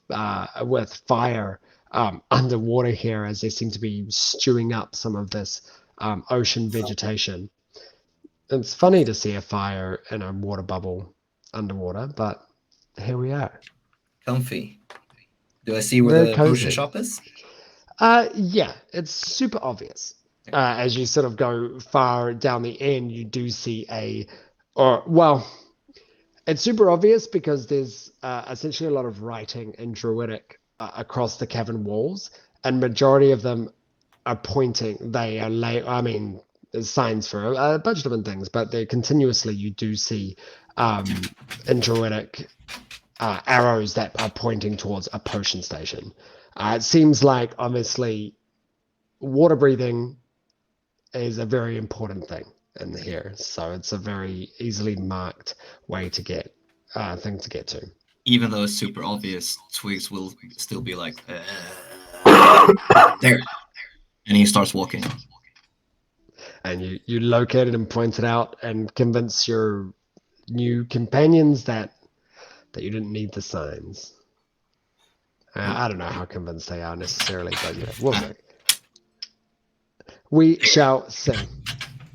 And you pass through the majority of the bubble, passing trinkets, underwater gear, weapons, food stalls, until eventually getting to what looks like, like Farthing would be on the lookout for kind of like a general store kind of vibes. Yeah, things aren't necessarily separated here. It's more like a bazaar. You know what I mean? It's more like a marketplace. It's not like there's a particular store. There's particular shops that are separate from each other. But you can see like there's an array of this whole big thing is like a general goods store and more, because it's like it's a marketplace. You see merfolk there that are selling in their one stall, are trying to trade, are selling and dishing out kelp soup as well as trading weapons at the exact same time, underwater spears and hooked spears and things like that. It's very free flowing in trade. You do notice that there's a lot of bartering and not necessarily a lot of exchange of coin per se. As things are just being chucked around and traded. So if there is something in particular that you are looking for, yes, what is it? Fatih would be on the lookout for something that could replace the bag that exploded a few sessions ago. I see. A very particular item. I'll say you can make either a perception check if you're just looking while you're walking, or an investigation check if you would like to quite specifically start hunting for that. I'll do a perception check. Since it's a bazaar, I'll just try to take everything in that's going on, and then if he spots it, then he'll stop. All right, give me that perception check. That's Tin Can, what are you looking for?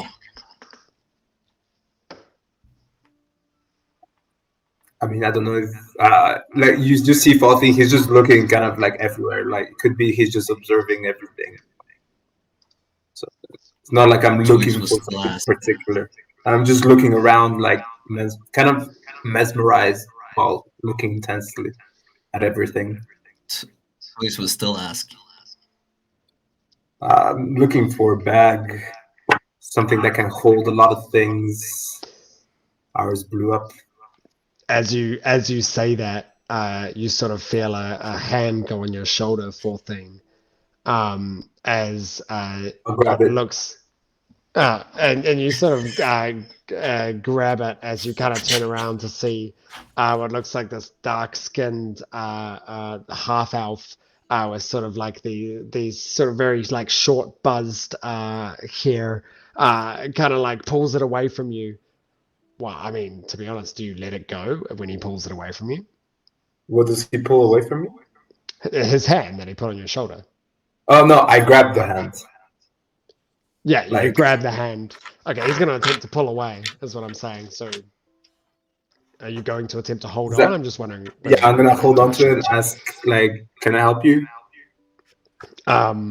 As he kind of tries to pull away and gets caught by your strong grip and goes, whoa, man, I just heard you were looking for a bag, bro. I'm gonna let go.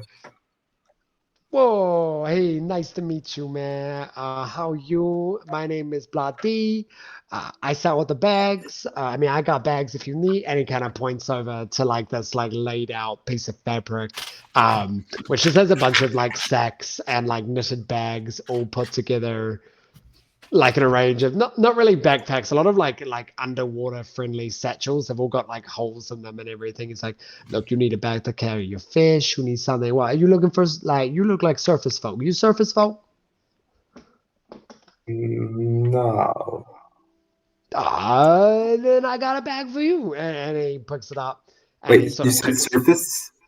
surface folk, yeah. Oh, then yes. Sorry. Well, then this bag isn't gonna do you very good. He kind of throws that to the ground and everything.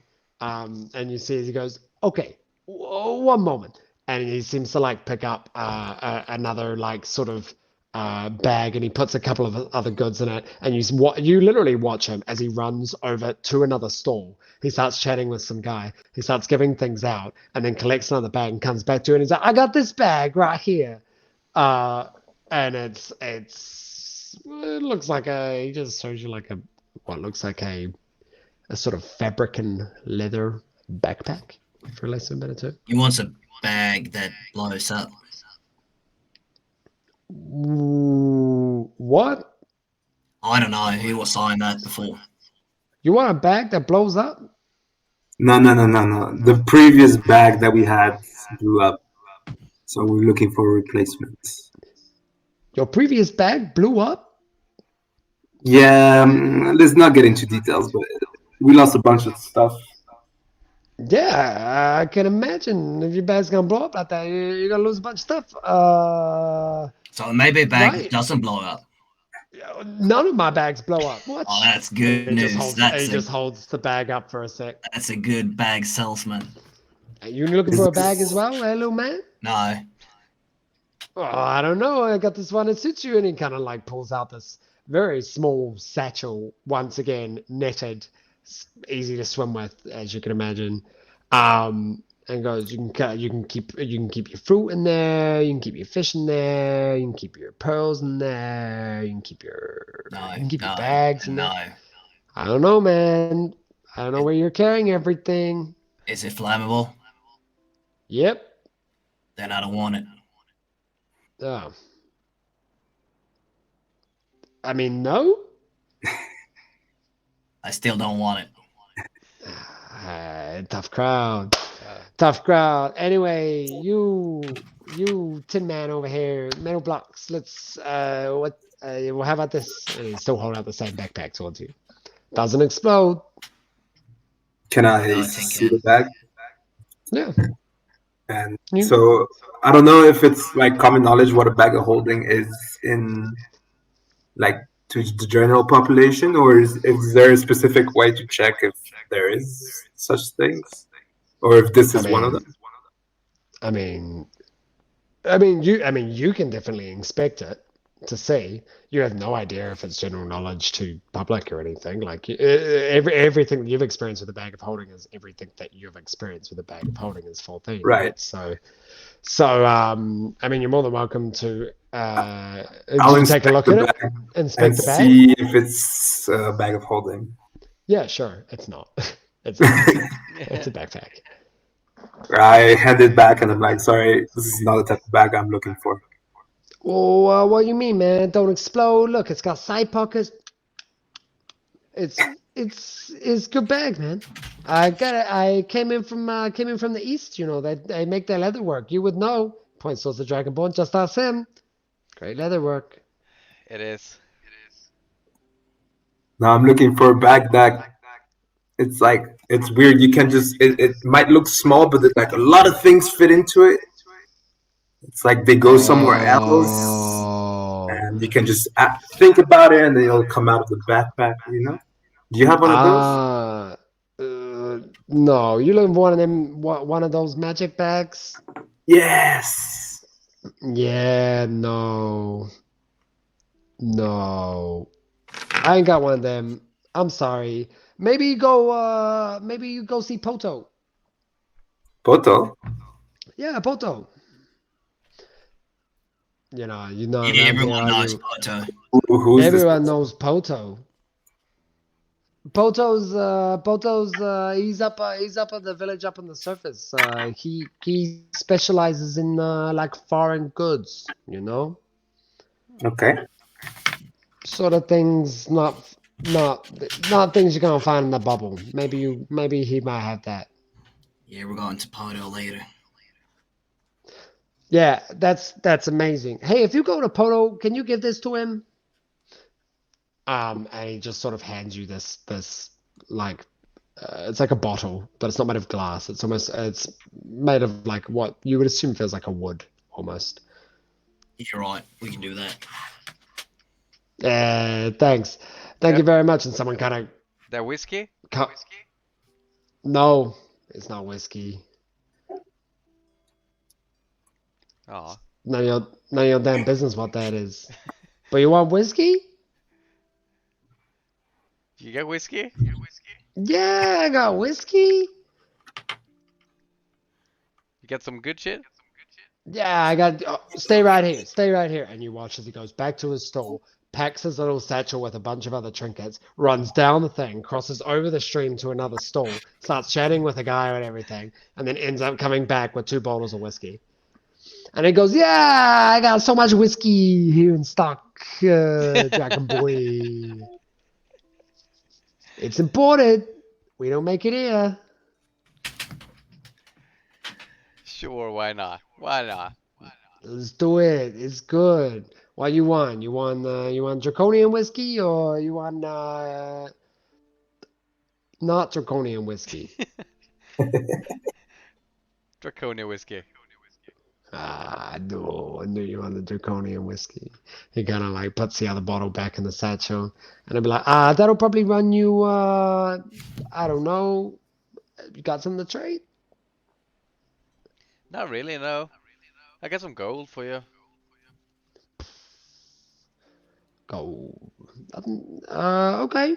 Then bottle of whiskey, Draconian premium, well aged, really nice tasting. It's probably gonna we'll do it. Let's go 8 gold. Where's it from? Draconia. Yeah, but who made it? What Um, distillery? it was made by there was this, and you see there's like a slight moment of panic on the face as it sort of like the thinking as the cogs go a little too fast before clicks back in for a second and goes it was actually made by a very old distilling company that lost and changed its name once the owner died, but the wife kept all the equipment and then started this distillery kept making whiskey, and apparently even better than the husband. She called it. He pauses for a second. His eyes kind of roll back as he turns around and calls it widow's whiskey. Is he talking shit? Roll an insight check. Seems legit. It seems legit, yeah. I mean, you would know. You would know, Mr. Dragonborn.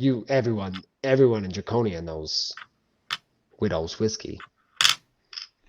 I've never heard that name before. Oh, well, it's been a long time since you've been to Draconia, I guess. Oh, 15 years, give or take. Oh, there you go. There you go. She's new on the scene, you know? A lot of people can die in 15 years. That is true. This guy speaks truth. So what do you say? 10 gold?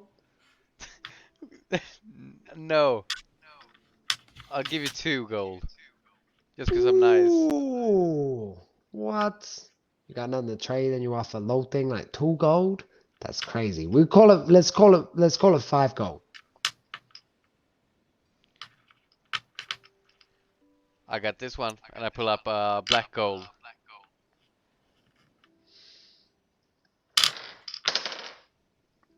Oh, kind of do you flick it to him? I flick it to myself. It's like up in the air. Yeah, he's probably gonna try and grab it really quick as you flick it up. Just have a look, but we'll just see, Dex. You can try and beat him. We can do Yeah. contesting Dex checks if you want. Cocked. Oh, that's not good. That's a 5. Wow. Okay, he actually grabs it. You flick it up as he kind of reaches up and kind of goes, sort of goes to grab and just slaps it with the palm. It begins to fall towards the water. Before you watch as he like whoop, jumps into the water and catches it. He's holding the whiskey bottle out of the water though as he lands there. It doesn't sink. Before he pops back up and is like sitting like floating in the water, like looking at it, the sort of triangular piece of volcanic glass coin that is black gold, and goes, "Ooh, this is pretty. Where'd you get this?" Still holding the bottle up. I got my secret. You got yours. Yeah. Cool. Deal. I take this. Do you wanna And put in the other whiskey bottle as well for it? roll a persuasion check. Farthing would is say- watching this interaction with quite a lot of interest, actually. Yeah, this is full bartering.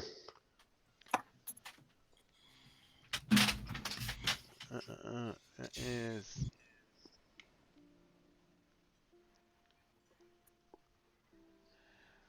23.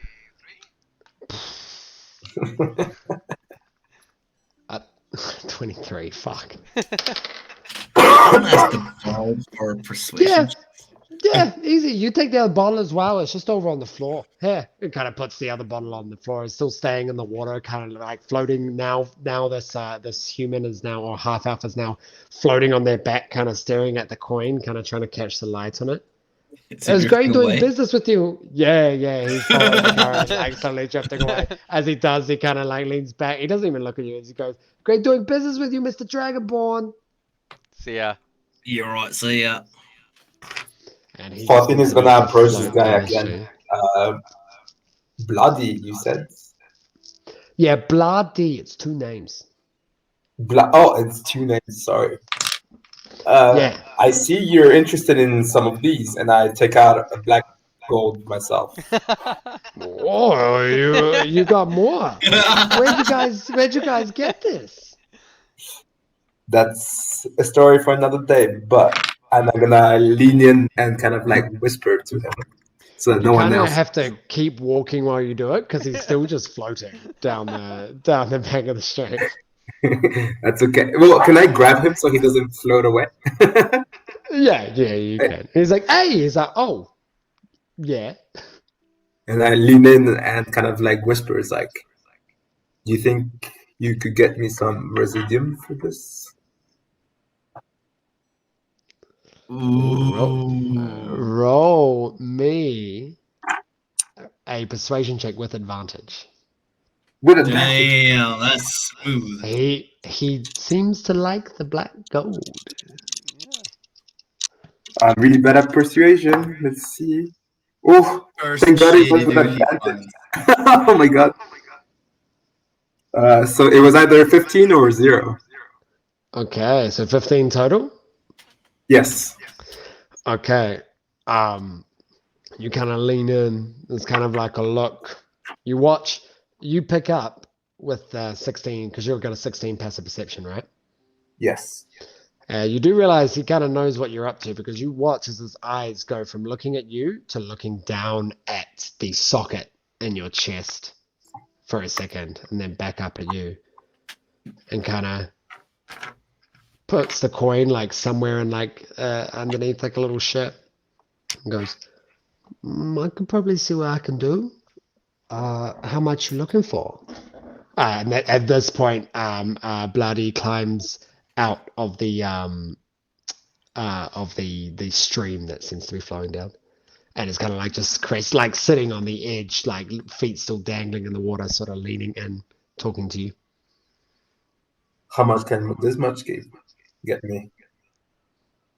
I mean, you know, shipment hasn't come in yet, so it's not easiest thing to get, but you know, I could get you a little bit. I assume you don't need it for like a skyship or anything.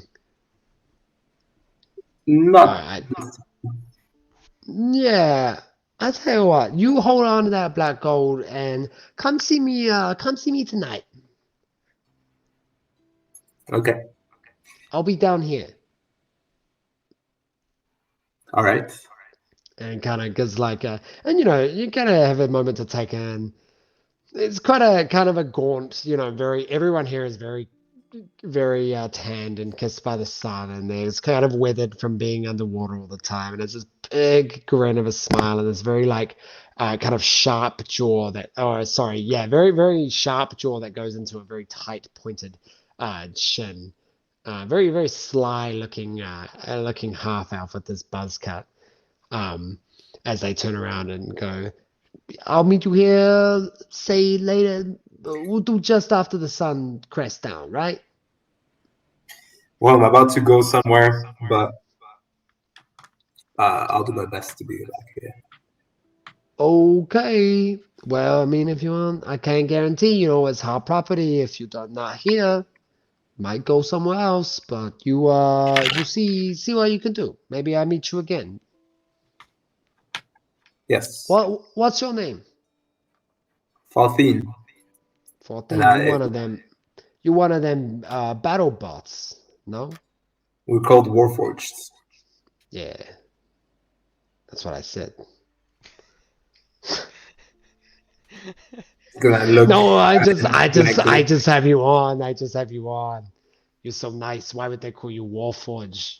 You should be called something else. Anyway, nice to meet you, 14. My name is Badi. I'll see you later. Okay? Sure. And And 14 is gonna make a mental note that he has to be back here at sunset. yeah, sunset later tonight to maybe get a little bit of a little residuum. Seems like the deal. Okay, Buddy pulls the black gold out, seems to look at it as you begin to walk away. Is there anything else in this marketplace that you would like to look for? Or anything else you guys would like to do before heading to the potion station? Twiggs is walking. Twigs, yeah, you're probably pretty far ahead now. Did you stop at all, or did you just kind of keep going? I stopped to tell him he wanted a bag that explodes, and after the transaction with Axel, he started walking towards the potion shop. Okay. So, Twigs, you're probably coming up on it roundabout now. Okay. And you do see it's kind of where the cave ends. Everything's sort of going along the sides, you know, cresting along the sides the entire way until you get to that part there, which kind of stops the end of the cavern. The water just seems to sink back under you and assume potentially another cave, leading out to the other side.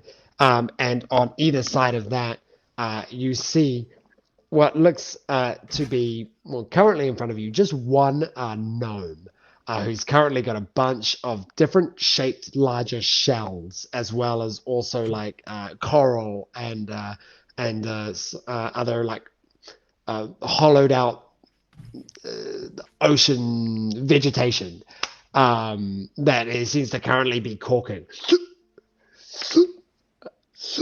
As it kind of puts some of them aside. As you go up to this older gnome now, is currently got like a set of glasses, but they're like tight to the face, and you see there's like a thin bit of rope that seems to be tied at the back, holding it there. Got like a slight graying mohawk that goes through, but once again very small, very short hair, older features, clean shaven, big nose.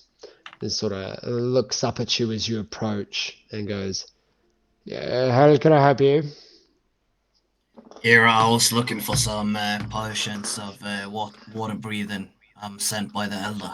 And I'll show him the shell. He kind of grabs the shell for a second and sort of like pushes the glasses back up against the eyes and adjusts it. Kind of wipes a bit of water off. Oh, okay. How much you need? How long do they last? You new here? They last 24 hours. Maybe I should have known that. How you Eh. know?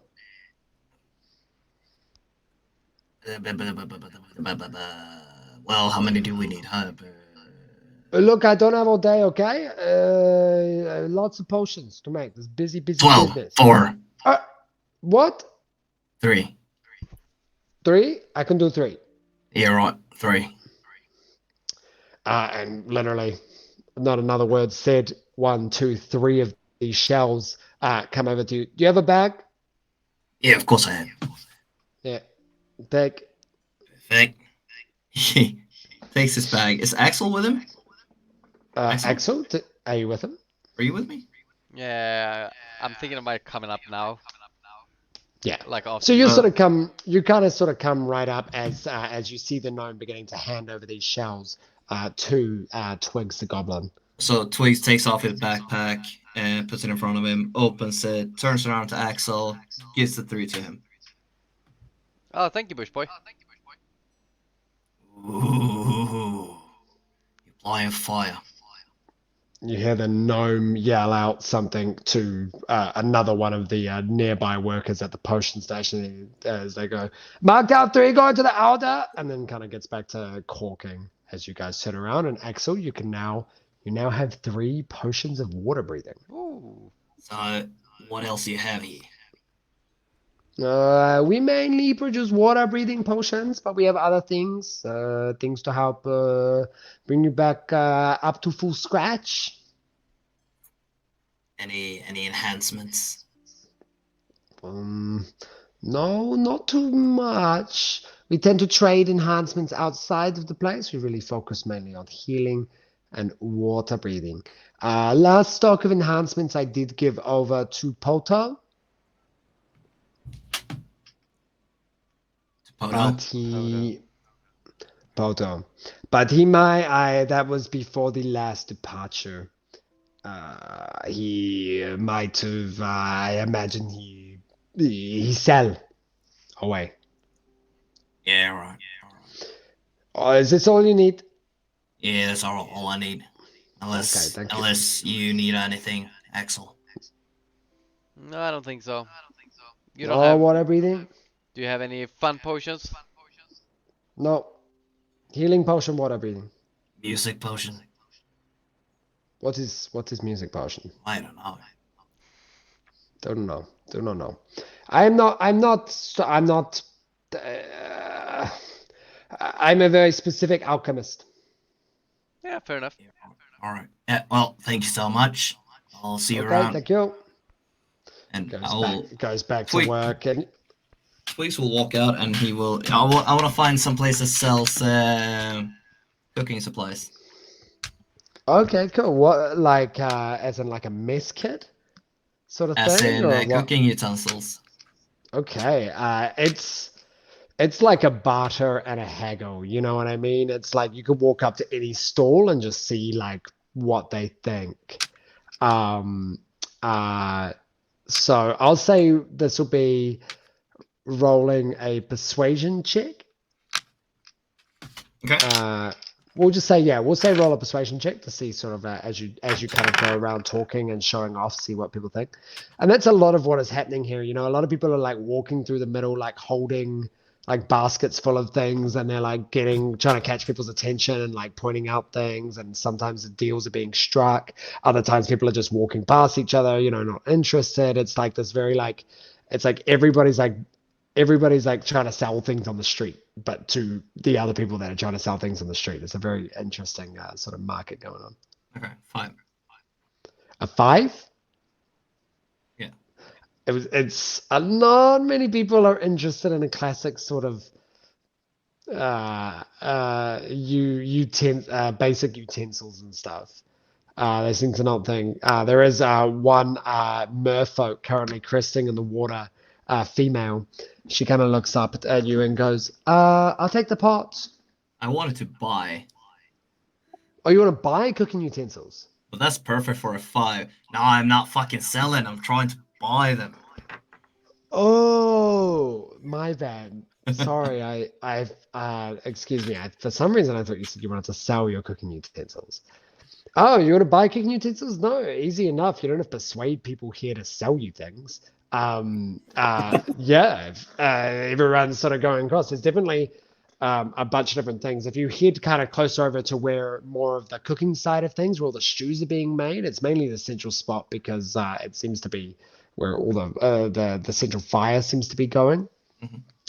It doesn't appear to be anyone selling anything in particular, but you do come across a person who sort of finished using their pot and ask them, and they turn around and go, "Yeah, yeah, I can sell you I can sell you a pot. What else Pot, do you pan, need?" and spatula. Well, I actually have the right thing for you. You see this pot? Pulls up a pretty standard pot, about this big, quite deep, and goes, "It actually works as a pan as well. Oh my god. You just, yeah, you just put it all, it works as a pan as well. Yeah, I could do a spatula as well." And she pulls out a spoon. It's pretty good, this one. It matches as well. It's pretty good condition. Well, it's good condition, but poor make.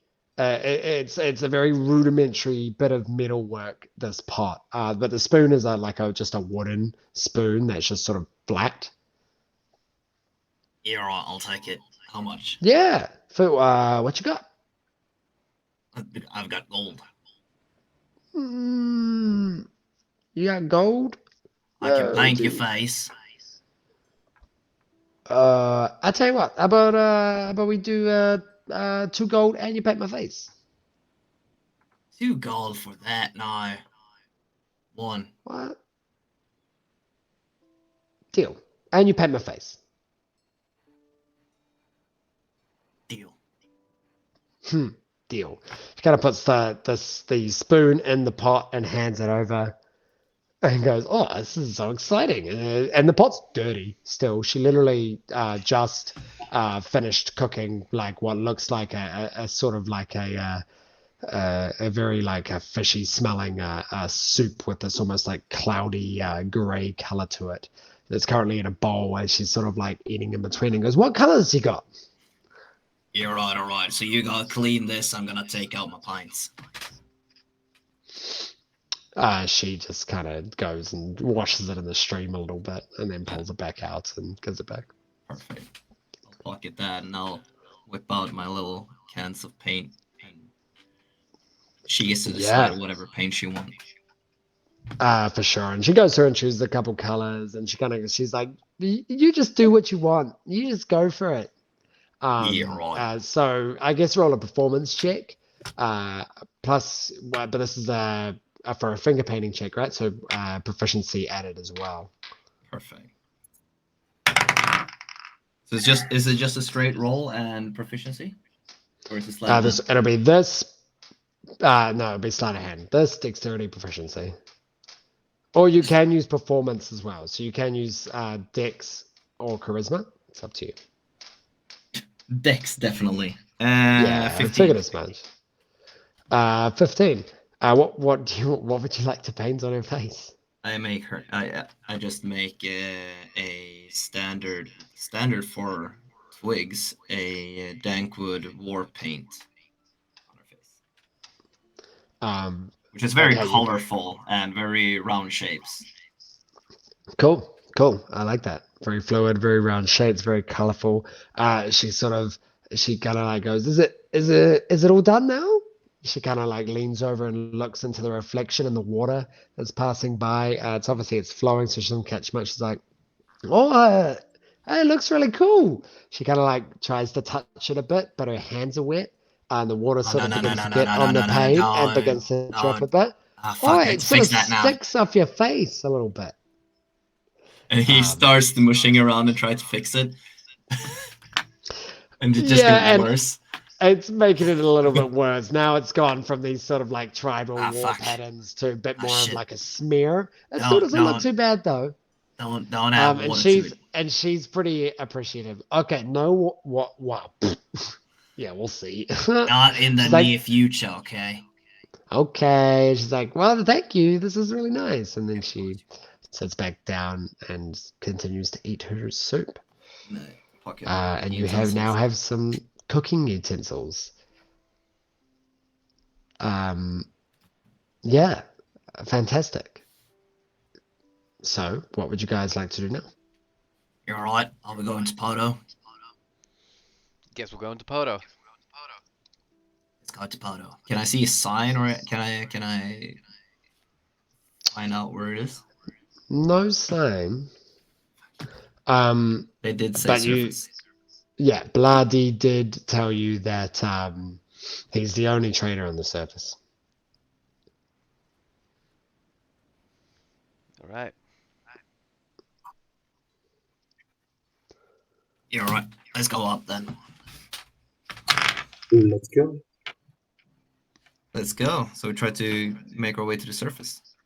Beautiful. You guys jump back into the stream that cuts through the middle and find yourself swimming through the caves and out into the expanse of the ocean before heading back up to the surface village. The hustle and bustle calms down as you break the water and you get close to this. The sun is now high in the sky. It is a hot day, especially as it reflects off of the water as you guys climb back up onto the boardwalks. There's a lot of there's a lot, but there's a few shacks that seem to be around the place, and nothing is really labeled. And you don't really see anyone up here outside of like a few kids that are running around on the boardwalks. Yeah.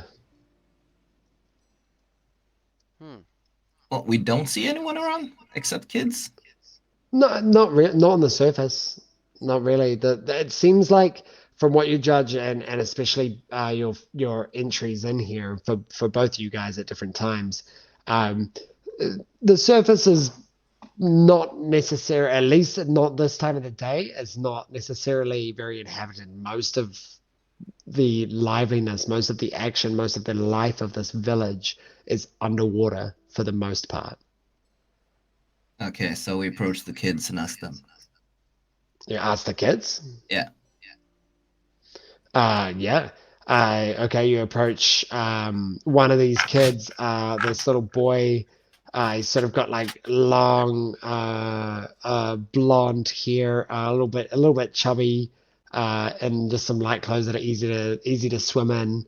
As you kind of come up, and before you even have a moment to speak, he just like looks at you, Twigx, and goes, "You look funny."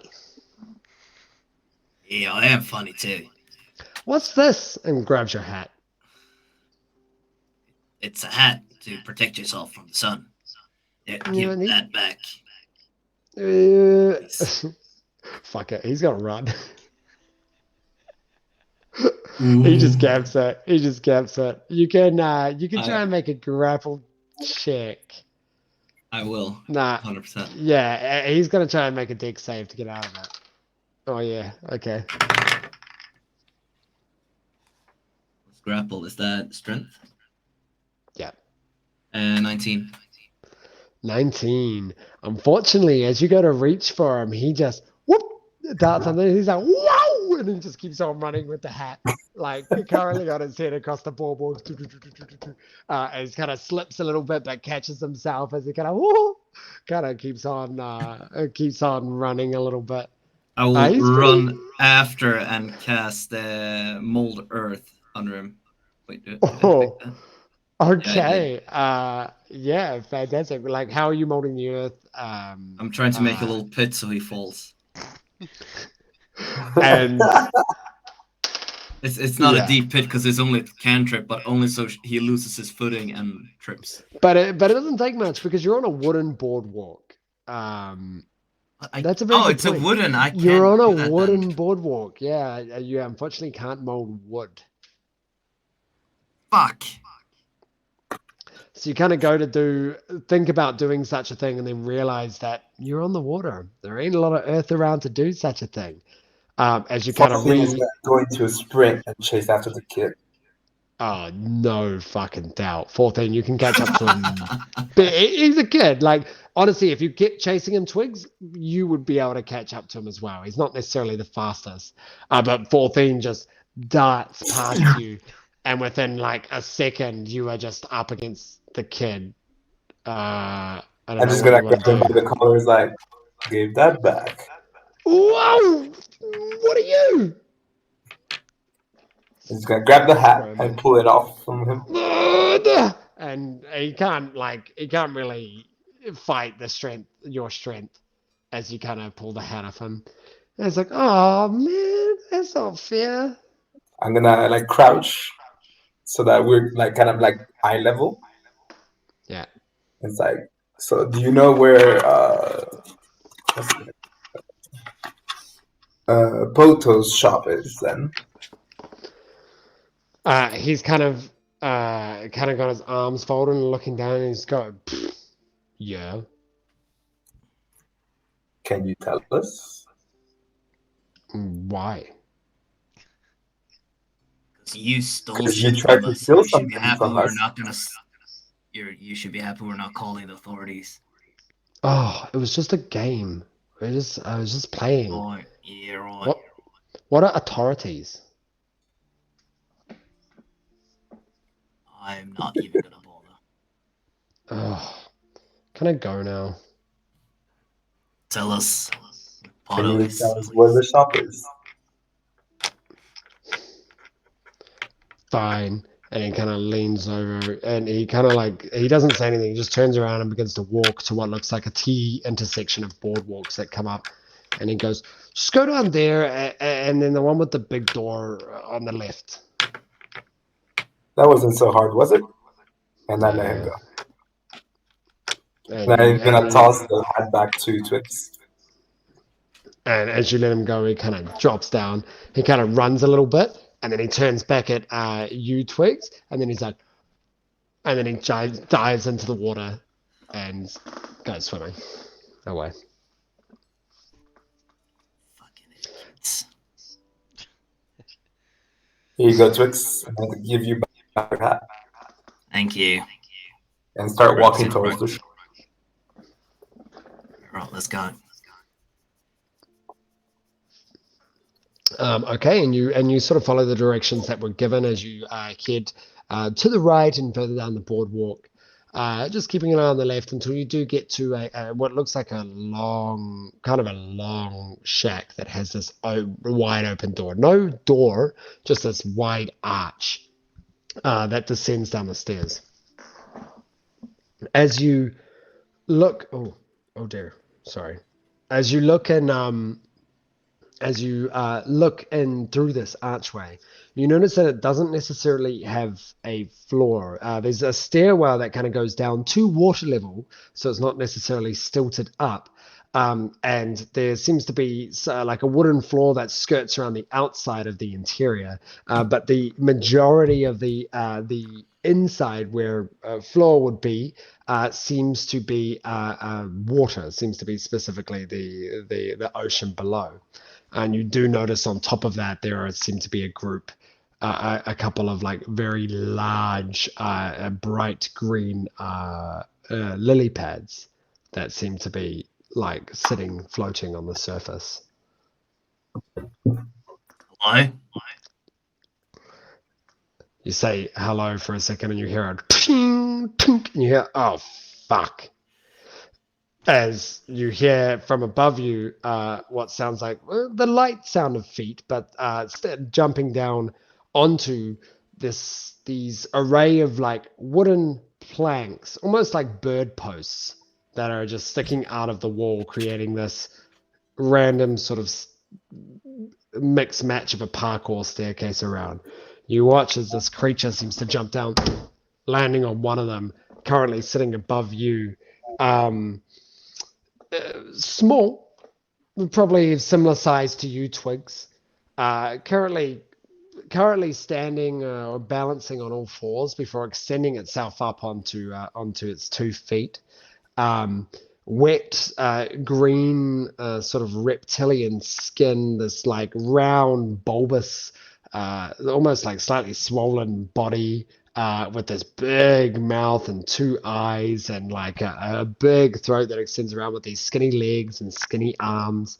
Currently just got no toad? clothes, just a this looks like a toad folk. This looks like a giant It's a toad toad that's folk. standing on 2 legs. Who's currently standing up over the top and looking over and goes, "Oh, g'day. Haven't seen you guys around here. Good day, sir. Have I Allow me has to Fathi ever introduce seen a myself. toad folk?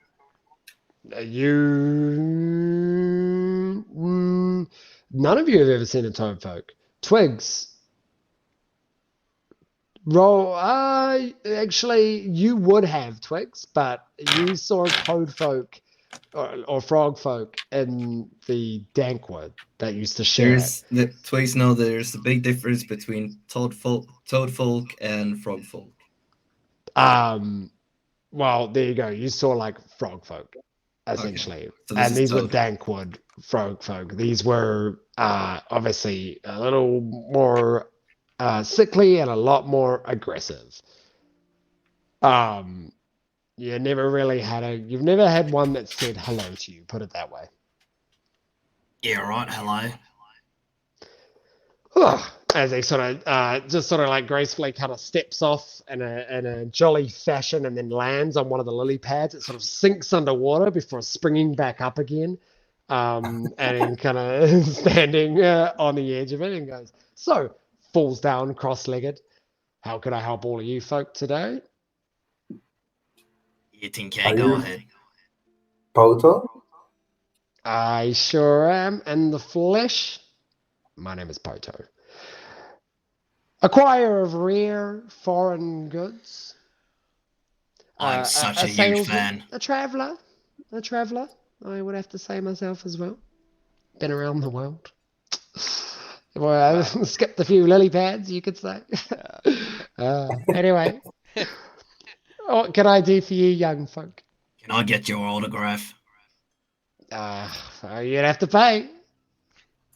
How much? Oh, I don't know, a couple silver maybe. No, I'm just kidding. Of course you can. Of course you can. Come over Oh, here. perfect. And he will whip out his wooden shield that is all burned all over, and he will whip out one paint bucket for him. You watch as the long, skinny finger with like the little bulb at the end of it kind of dips in. And then he just up in one of the corner, he just does like just a pea, just a small pea. Thank you so much. Okay, so Tin Can, what do you want? Oh yeah. So this young person down in the water, his name is Blondie. He said that maybe you could have one of Ooh. these. He mentioned that you might have some. I'm looking for like a magical bag. A magical bag, I see. Oh, you're right. Well, We're That- supposed to give you this one also. Bunch of stuff inside and just bursts. Right. I'll take that. He kind of seals the bottle off, has the thing and smells and goes, "Oh, fuck me." And then just sort of like crests that on the side. Actually have to keep it on the lily pad because it's not near any surfaces at the moment. So you're looking for a magical bag. There are many magical bags, but I assume, judging by what you're asking for a bag of holding. Yes. Yes. Well, Yeah. Those. I mean, there are a few items that travel far and wide and are so popular as a bag of holding. I have something of the sorts.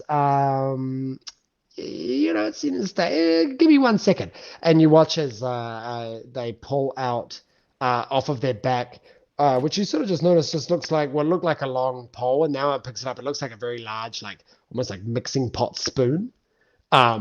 And sort of flicks it around and uses it as an oar on the lily pad and kind of goes to the other side.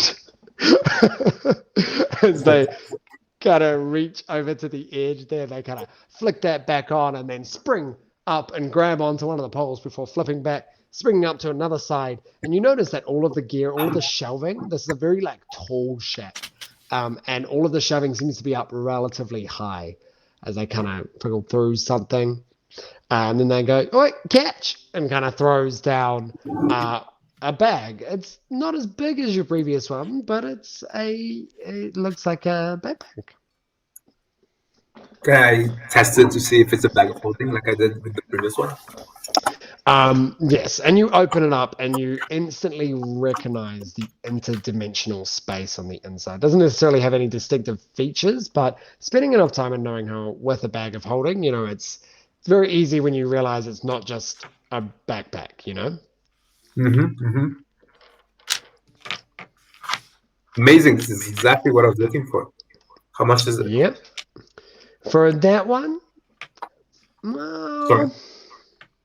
for what? that bag of for this bag of holding, I would say, it's definitely seen its wear and tear. It's probably not in its best condition. So we'll take it down a bit. We'll do it for 2,500 gold. Whoa.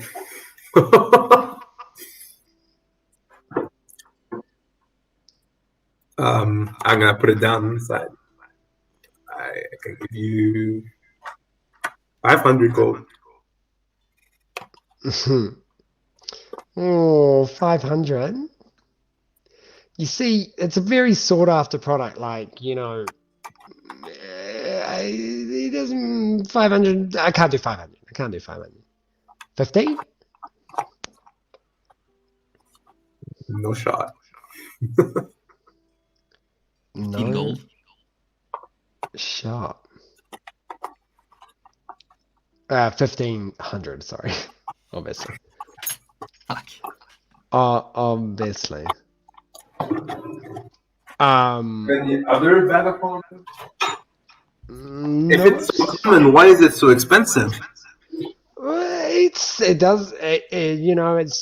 outside's a bit worn and torn, but there is still a literal pocket dimension on the inside.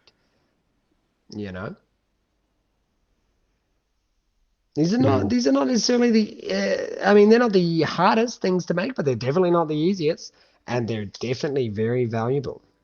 I mean, you want one, don't you? Yeah, except 2,500 gold is a lot.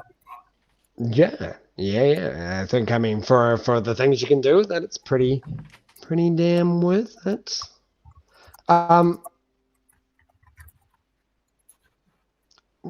Wait. Oh, I really want to ask something, but I'll save it for later.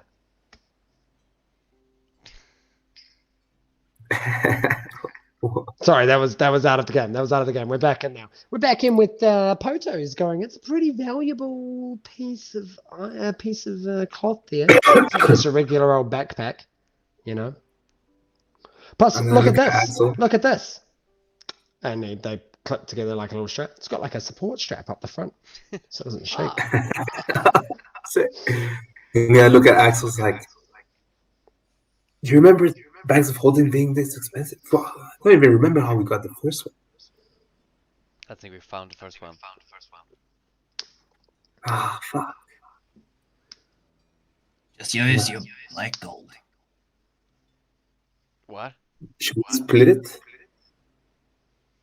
I mean, I only have 500 gold. We just got paid from that job. From which one? Artula's job? Yeah, Artula's job. You know that the money was on the ship, but no one went to collect it. I'm pretty sure we talked to Iñigo about it and he gave us the gold. Then how come you guys haven't got your gold recorded? And that was my question. Well, I sort of do actually, because I mean I have how much the quest was. And how much have you got there? Well, I had 500, and then I looked, and then it was 6,000 for the whole quest. 6,000 for the quest. Which means it's 3,000 each. And I remember asking Iñigo specifically for the gold and him giving it to us. There we go. That's what I wanted to ask and confirm with, but at the same time, I didn't want to sort of But tell you guys if you had forgotten about your gold. I wanted you to work it out yourself. I remember So, yeah. asking him about it like as soon as we got onto the ship and him giving it to us, but I didn't write it down until earlier today. Well, there you go. You upon getting on the ship, you receive 6,000 gold, which you split between the two of you, so 3,000 Okay. gold each. So you can add that on top of your current amounts. Okay, so Axel, should we put like 1,000 each and then Yeah, we can do 1,000 each. I look at Photo, it's like, what about 2,000 gold? Yep. I'll tell you what, I can do 2,000. That's pretty fair. Cool. Fantastic. You got the gold? Yeah, I'll take out 1,000. You just pull out 1,000 pieces of gold out your pocket. I'm just gonna flip in one coin each. One coin each. Oh, man. 3 hours later, we're still here. For every 5 minutes it takes, it goes up 100 gold. I'm just joking. Now, Joe. So it'll say you get your relative coffers from the okay, I don't know how you guys are like, I'm sorry, but you guys, this is the whole point of not having a bag of holding, is you guys are currently not carrying 3,000 pieces of gold on you. no. So your gold is currently most likely on the ship, outside of the Sure. little bit of pocket change that you would have bought with. Yeah. But I'm sure that can be arranged. We could maybe take a little trip now. You know, I was meaning to get out. I don't mind going and seeing the view from the sky. We're on the surface right now, aren't we? We are, and it's not too far. And this village is small. It's not far to get anywhere, really. It's the surface part of the village is very small. Okay, then. Yeah, sure. I mean, I can go there real fast and come back. Yeah, you can do your parkour. And Twigx is say gonna no follow more. you I'm and gonna roll his go and eyes. fucking sprint, like, go super quick. Did we lose Brad? Oh shit. Oh shit. No.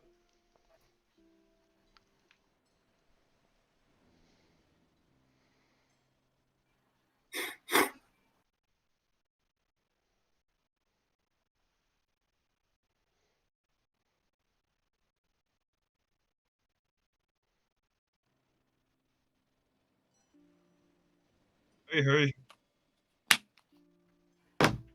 Yo,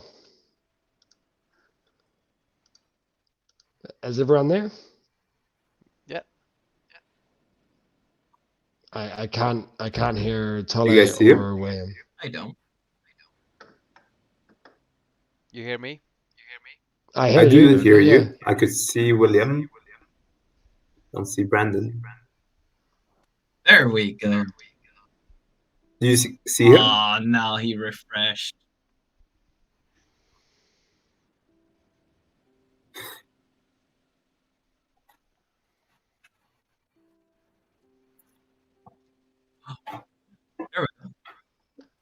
Hey, he's back.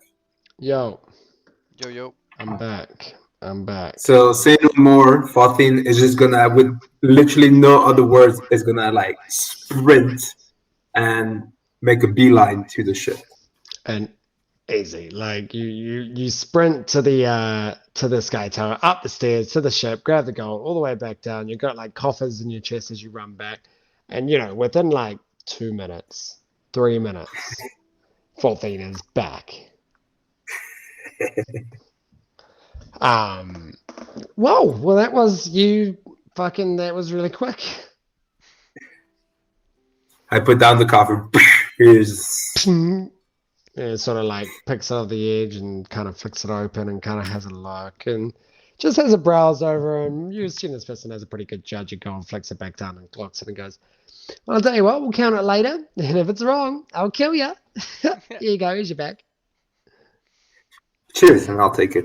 Hands you over a bag of holding. Nice. Wow, you guys are real adventurers again. Yeah. Now, is there anything else I can interest you guys in? I got a couple goodies. You got anything fun? What else you got?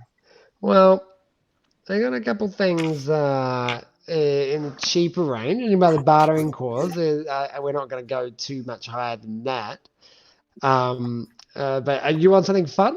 Give me a sec. Sort of begins climbing up the thing, then comes back down again before just jumping and then diving into the lily pad. The lily pad sinks underwater and then buoys back to the surface again. And as it buoys back to the surface, Poto's already sitting there cross-legged, with a jar of water in their hand, like a glass jar of water. And he goes, "This guy's fun," and just like pulls the cork, and as it does, the water sort of flows out into what looks like a fish made of water. It just seems to float around. He's pretty cool to have around. Whoa, what is that? This is a little friend. It's whatever you want it to be. And kind of puts the cork back on, and as it does, the water sort of follows, like getting into the bottle before the cork goes in, and then solidifying. I don't know. What do you think? I mean, it's cute, but is it useful?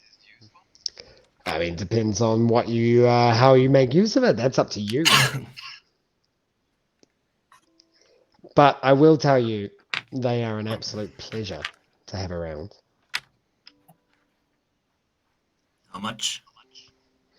30 gold. It's still too steep for me.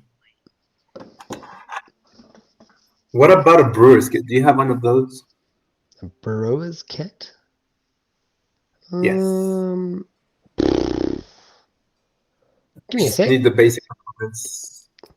And you watch as they sort of dart back up around, up and through the shelves and stuff, and things begin to rattle. You watch as something just falls and splashes into the water. As they go, "Oh shit!" And then they come back down and they go, "Oh, I've got like part of a brewer's kit," as they show you the sort of the coil or like a copper. What's the word? Not like a mini vat, but like what's the word? I guess like what looks like a mini copper like vat that has like an extension and a tube coming off it, but it just seems to connect to nothing. And you recognize that from your experience brewing that it is part of a brewer's kit. This is about all I got at the moment. Can't say I mean, Yeah, I never heard about that. Have you got like fruits or herbs and spices from all over the place? I hear you get a lot of foreign like stuff. Maybe you'll get that. I tend to specialize in more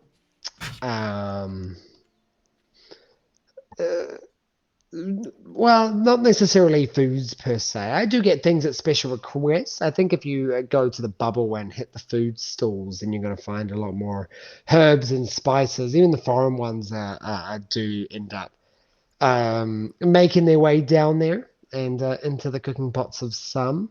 I really just take in special orders. I don't keep them on stock. I do have a couple natural goods though, if that's what you're looking for.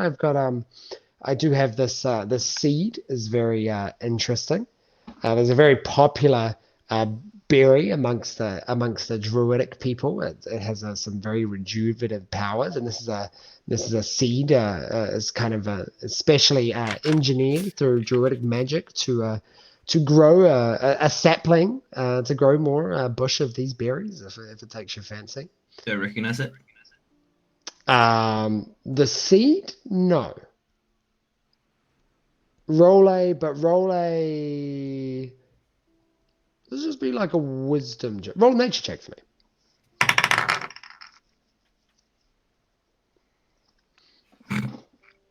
What the fuck is nature intelligence?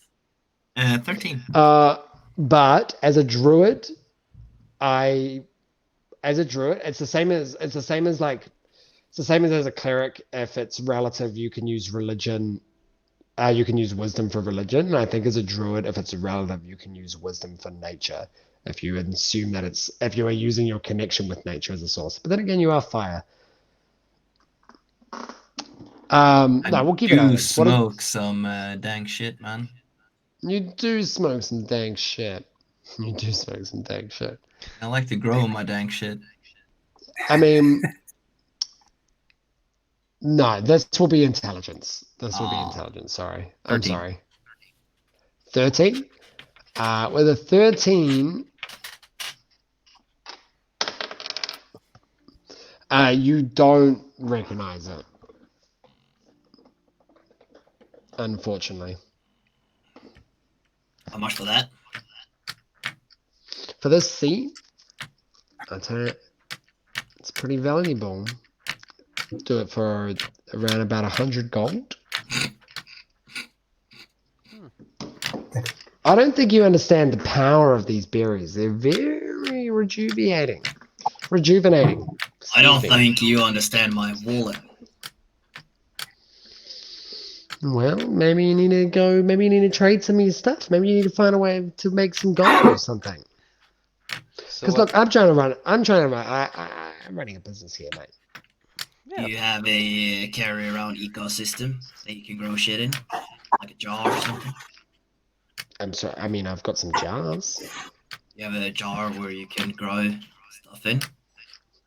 I mean, in theory, you can grow in any jar, right? I suppose. There isn't really a lot of soil around here. That's why I I wanted mean, a jar. unless you want to go to the Cursed Island. Yeah, no, I don't have any. I currently don't have any soil. I do. Yeah, just we're have- going to the Cursed Island, so... Yeah, sure. Well, when you get there, you can get some soil if you want to buy a jar. No. Well... Yeah. so how about those berries? Yeah, well, I mean, if you, like I said, it's a seed. If you can grow this bush, it's pretty helpful.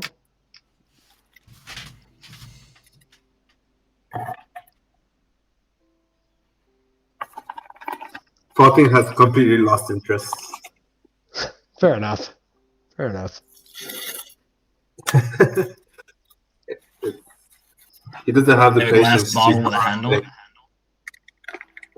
Sorry? You have a glass bottle with a handle? Glass bottle with a handle? Yeah. Give me a sec. Up one more time. A couple things clatter around, down. I got this one, and it's like a it's quite big. It's like this big. It's got like a very thin shoot, and then like the big bulbous thing with like a handle up the top. Yeah. What about that? Yeah, right. I'll take it. And he holds up a gold coin. Yep, sounds good. Takes the gold Perfect. coin and gives you a jar. You do have a rope? Yeah. How much you need? Enough to tie around my waist. Sure thing. That's all you need? Yeah. They kind of go up and they grab you. What? Yeah, essentially looks like a belt's length of rope. Perfect. Holds up a gold coin. Takes it. There you go. Good trade. Do you need Perfect. anything else? What else do you need? Nothing. That's all I need. Well, And you. he ties it around his waist and then he ties the other end on the bottle so it hangs by his hip. Fantastic. You now have a bottle hanging by your hip. All right, looks very stylish. I mean, you let me know. I could probably even get you any other things to hang there if you want them. Nah, I'm good. Well, thank you so much. And Twigx starts walking out. Do you have any like different potions? Potions at the moment, not so much. I tend to push most of them off down to the central gate. Let me just go have a quick little look for you. 2 seconds, and sort of jumps up No worries. and around. It takes a little longer as it's sort of climbing through the top of them, and you notice they sort of go up there and go into the shelves, and then they sort of disappear somewhere, as if they're like almost climbing through the shelves or in the shelves. You're not too sure. But they do.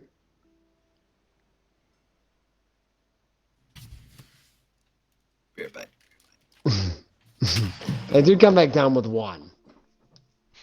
And it's a circular, it's about this big, like a sphere of glass with this black liquid inside of it. Once again, a little cork on top and a bit of fabric wrapped around it.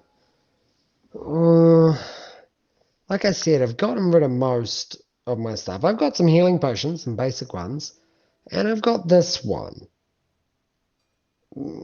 As far as I know, it's a bit intense and maybe a bit unstable, but from what I've been able to deem, it's a type of healing potion.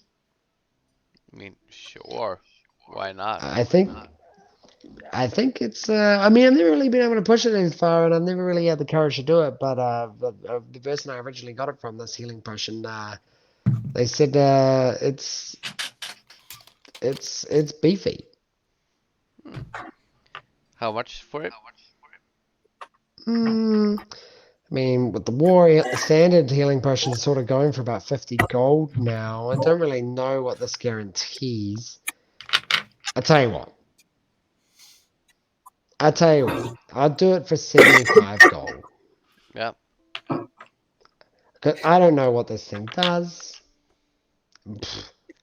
And I can get back to you on what it does. Sure. I mean, I don't know if I'll ever see that guy. I got it off again, but we'll see. We'll see if he pops up somewhere around. Yeah. You know. Okay, how about we call it that? 75 gold, and then you can let me know. Yeah, sure. Why not? Cool. There we go. And throws you the circular cylindrical bottle of black liquid. You can write down mystery healing potion, Yeah. or yeah, something like that. And I'll buy 2 health potions, please. Beauty. Easy as that. Just minors today. I heard that's all you got. He's older than that. Oh no, I got mages. How much are the mages? The mages are going for the same price as that bottle I just sold, 75. Pretty good deal out here, I have to say. Otherwise, 50 for a minor. 2 of those, please. The majors. 2 mages? Yeah. Not a bad deal. There you go. I'll put in Is he 15 selling platinum on the minors? table. Sorry? Inappropriate jokes. Oh, I just realized what you said. Yeah. Dirty. Right.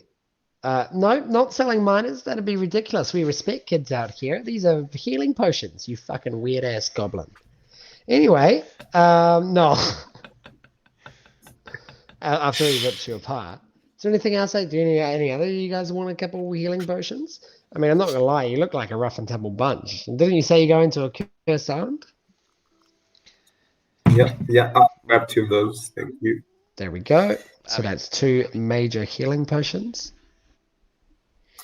Or what are they called? Regular healing potions. I don't know. Is it regular? That's healing potions. Yeah, there's minor, major, superior. No, I can't remember what they're called in D&D, but there's 3 healing potions, right? There's health potion, greater healing potion, and superior healing potion. There you go. These are the middle tier of healing potion.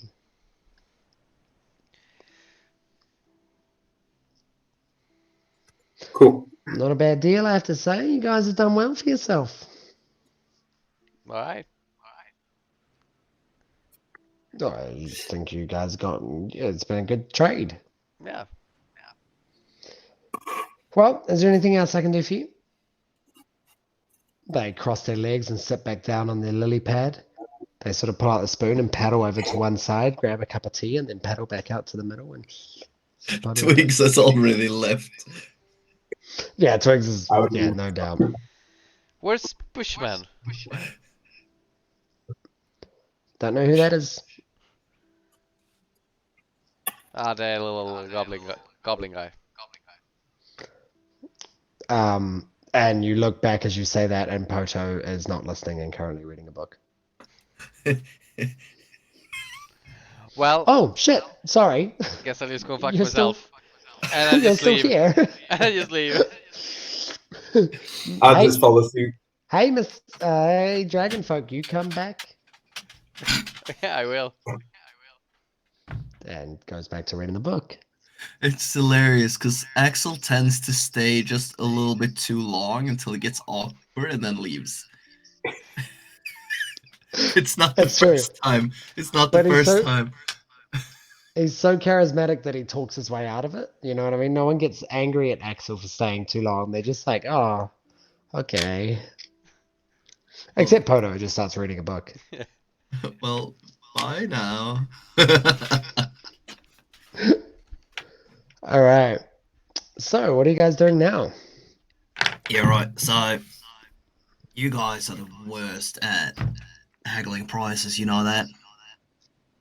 Well, you're the worst I with don't care. kids. Because how much did you pay for Theme? 75 each. No, for the What? bag of holding. 2,000 gold in total. Half and half with Axel. Because he said 2,500, and you were like, I don't have that kind of cash. And then he was like, okay, 15. You were like, oh, right, I have money, 2,000. He's like, yes, please. This No, is he what meant Twigx 50. is bringing up right now. I did say 1,500. He did say 1,500. That's You why paid as soon as you said 500. 2,000, he made that deal as fast as he could. You're right. But Yeah, then well, again, shut not the as fuck smart up, as two in the Twix. shed. You just spent like you just bought like a slither of rope for a gold. You're not here. Twigx is still judging. True. Yeah. True. I'm not here. That's okay. I'm not saying Twigx is the best at haggling either, but he just saw someone chuck away 500 gold. Yeah, Well, well, nonetheless. I mean, without 14, you wouldn't have your hat. I would have brought fire. Towards a kid. I don't give a shit. Oh. This is the last thing I have on my home. So no, I'm not gonna lose it. Alright, Bush boy. duly noted. Shall we head to where they're supposed to pick us up to go to this place? Yeah, let's go. Let's get that transportation. Okay, so you head back to the confirmed point of meeting with Valara. Mm-hmm. Amazing. You head to that side, to the northeastern side of the village itself, onto the boardwalk, and as you crest up, you do see the tall, bald elf standing there, stoically with currently a cloak. You can see he's dried off and probably has been out of the water for a little bit now. As you approach, they give a nod and go, "Good to see you all here. Just finally, I can see you've had a bit of fun exploring Ralva." No, It's a really nice city. I like it. I think it's an amazing place. I'm glad you've enjoyed it, and I would encourage spending more time here and experiencing the lifestyle that we share. It's a beautiful community here at the Neoway. Well, we do have more pressing matters. And, This and, is true. and I am not that good of a swimmer. If we don't do this, this place might not exist. That is very true. Well, luckily I can help with both of those things, you not being a good swimmer and these pressing matters, as they gesture over to what looks like a little boat, like a little wooden simple boat. Nothing to it, like a little wooden dinghy. Almost very similar. You see the one on the screen? What on the screen? Oh, Oh, there we go. where have I? Oh, there we go. Yeah, Yeah. Yeah, very similar to like that, kind of a long, thin wooden, like not a canoe, but yeah, like a canoe. Um, the sort of like the more significant and noticeable part is you can see up the front. There's almost like a horizontal bar that sort of stems into like a pole in the middle, and on the connected in the middle, there's like these ropes tied around that extend out further into the water that seem to just drop it. It seems to be just floating in the water currently. As Valera kind of dives down and into the water, going out of sight before a few moments pass, before they pop up next to the surface of the boat and sort of lean on it, as you watch as these two larger creatures, seemingly, or these two, how can I put it? These two heads, fish-like heads, seem to pop out of the water. They've got these teethy mouths that seem to like almost like slightly hang open, and you can see through the clear water these long snake-like cylindrical bodies. As you would recognize this, definitely Twigx. These are eels, but giant. As they sort of bring them around and grab the ropes and sort of begin to tie them onto the edge of these sort of back, like, what are those called? Dorsal fins? I don't know if Yeah. that's the right term. It's sort of like a very like mohawky fin that's got on the back, and you can see it's pierced through a certain part of it, and they sort of wrap around the neck, around the pierced part of the fin, and tie these two ropes to two of these giant eels at the edge of the boat. Okay. Oh. Okay. Now, these are beautiful creatures and very fast. They can definitely defend themselves, and they will get you to where you need to go relatively quickly, considering the distance of the journey. Just a couple of things. Keep them fed, because otherwise they will tend to lose interest. They are well trained and will listen to. Well, I imagine they'll listen to your commands, Twigx. I'm not too sure about the others, but maybe you have a affinity with with these creatures. Once, if you do stop, I will let you know. You will need to release them from the rope so they can swim freely and explore a little bit. But they're pretty good. They will come back when summoned, as long as it's not too long. There's the emphasis on keeping them fed and keeping them close to home. But unless you have any other questions. So No. keeping them fed. Keep them fed. If you're not moving, don't keep them tied to the boat. Yep. And that's about it, really. Is there like a mating call, or how do you summon them? Oh, well, that's a good question. I've never really thought of how I summon them.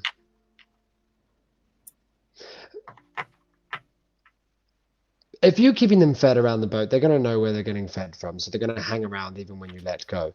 Okay. Upon coming back, I would say go into the water and try and communicate with them and get their attention. I tend to just communicate these sort of ideas with animals freely. I'll do the talking. Yes, definitely. Even if you grab a connection with it, you might be able to call or summon them. Sorry, we're not used to having, I guess, surface folk around here. I can speak with animals, hmm and I ask them if they do have a mating call. Oi, do you have a mating call? Yeah. What's that? Tell me.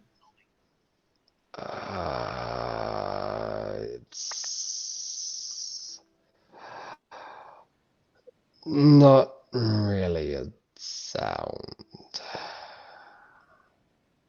How is it a mating call if it's not a sound? It's more like a dance. How do I do the dance? Show me. We are tied to the boat. I will go and untie him. Bush boy, what's his name? What's your name? I have never had a name. We can name them ourselves. Oh, yes. That is not what I said. You would like a name. So what's the mating dance? And you watch as the two of them proceed to sort of dance around each other, and there's sort of like I guess sort of like a swirling fashion where they kind of are mirroring each other's. They tend to like swim relatively straight and swirl a bit, but they become much more like slithery and snake-like as they begin to mirror, almost paralleling each other. And Twigx wants to try to join in and have a threesome. Fantastic. Roll a animal handling check for me to try and join in on their mating dance on the mating dance of giant eels. 19. Damn it. You see Twigx going. Oh yeah. Twigx, you all of a sudden went from doggy paddling to, well, here's the thing. They sort of, upon communicating and realizing that you asked about it, and they're not necessarily doing a mating dance to each other as much as they are listening to you and following your command of showing. I'm trying to join in and mimic the way they do it and try to learn how to. I'm not actually trying for a threesome. They sort of embrace you in the middle between them. Now, naturally, you don't have the body of an eel, right? So doing this is very difficult. But as they sort of bring you into the middle of them, they sort of use their bodies to show you, to kind of like help you mimic that movement, kind of turning you on your side. So you're kind of floating like sideways a bit, and you're just kind of going. You're finding that it's more of like you're zigzagging as you swim more than a mix with like a bit of a body roll. But you know, as best as a goblin can do a giant eel mating dance, it's not bad. Yeah, right. Thank you, Gunter. Oh, can you get back here so I can put you back on? That is not my name. I'm sorry. Is his name Peace Gunter? out. Can you please go back so I can put you on the boat?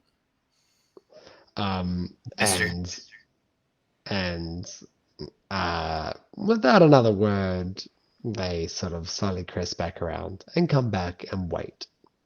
And I put them back on.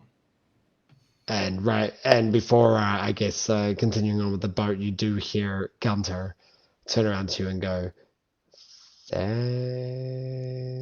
you for the dance." Thank you. Hit him on the head.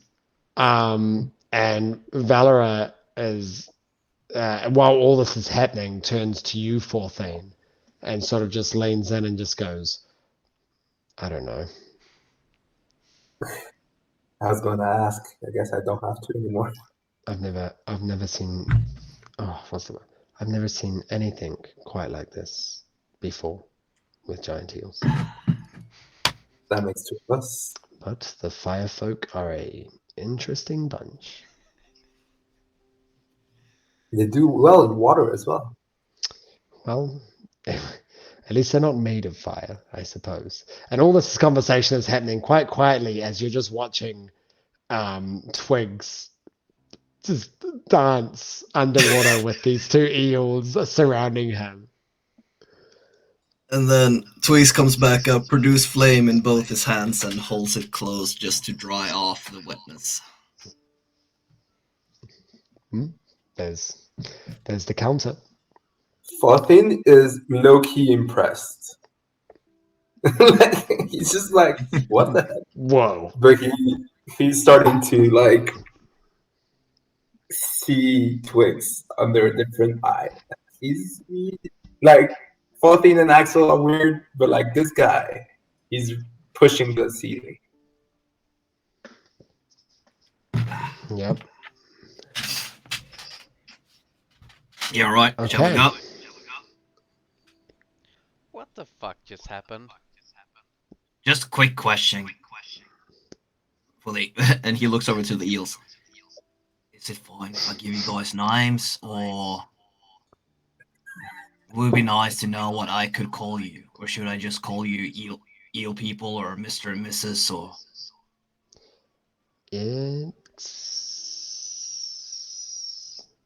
It's okay for the name. Okay, so we can name them. One of them is named Gunter. And as you do that, you watch as one of the tails wiggles, and that is Gunter. That sort of indicates that. And I don't know what the second one is supposed to be.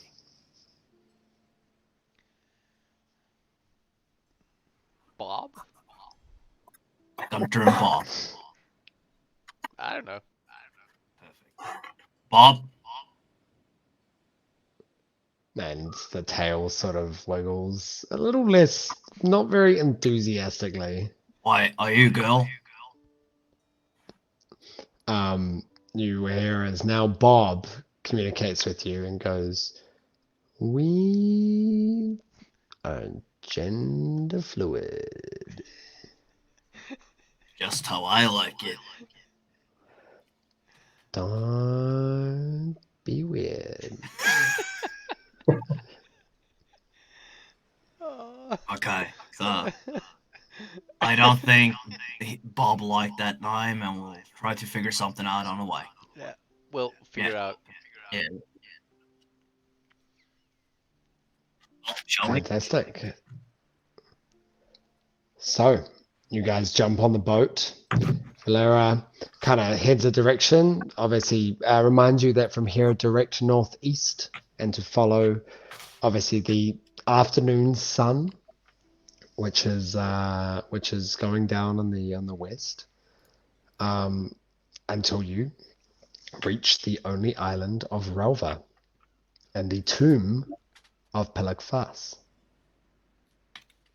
Who is taking the reins on this boat? I feel Twigx would. Twiggs is Okay. taking the wheel. Yep, you do, and up the front, you whip it across, and as it does, these very graceful and airy sort of eels that seem to just float and cruise, all of a sudden just pick up as their tails begin to spur at the front of the boat as they just begin to pull, and they get quicker and quicker and quicker until you feel like you guys are kind of, not fucking speedboat, but you guys are cresting across the water like pretty fast, being pulled by these arrows. It takes you a second to sort of hold the reins tight and everything, and kind of adjust and learn how to guide them around and everything. But you are now kind of cresting across the water, across this gorgeous, beautiful, glistening ocean with nothing more you can see either side except for the village getting further and further away from you behind. On your sea adventure. And that's where we will take a break. I have to get to work. Beautiful. That's where we will end the session.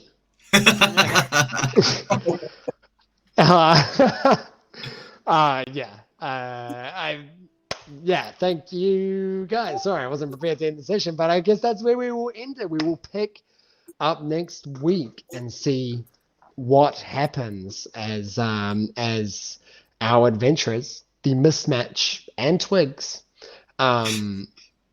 head towards the only landmass of Ralva, head towards the tomb of Pelagfas.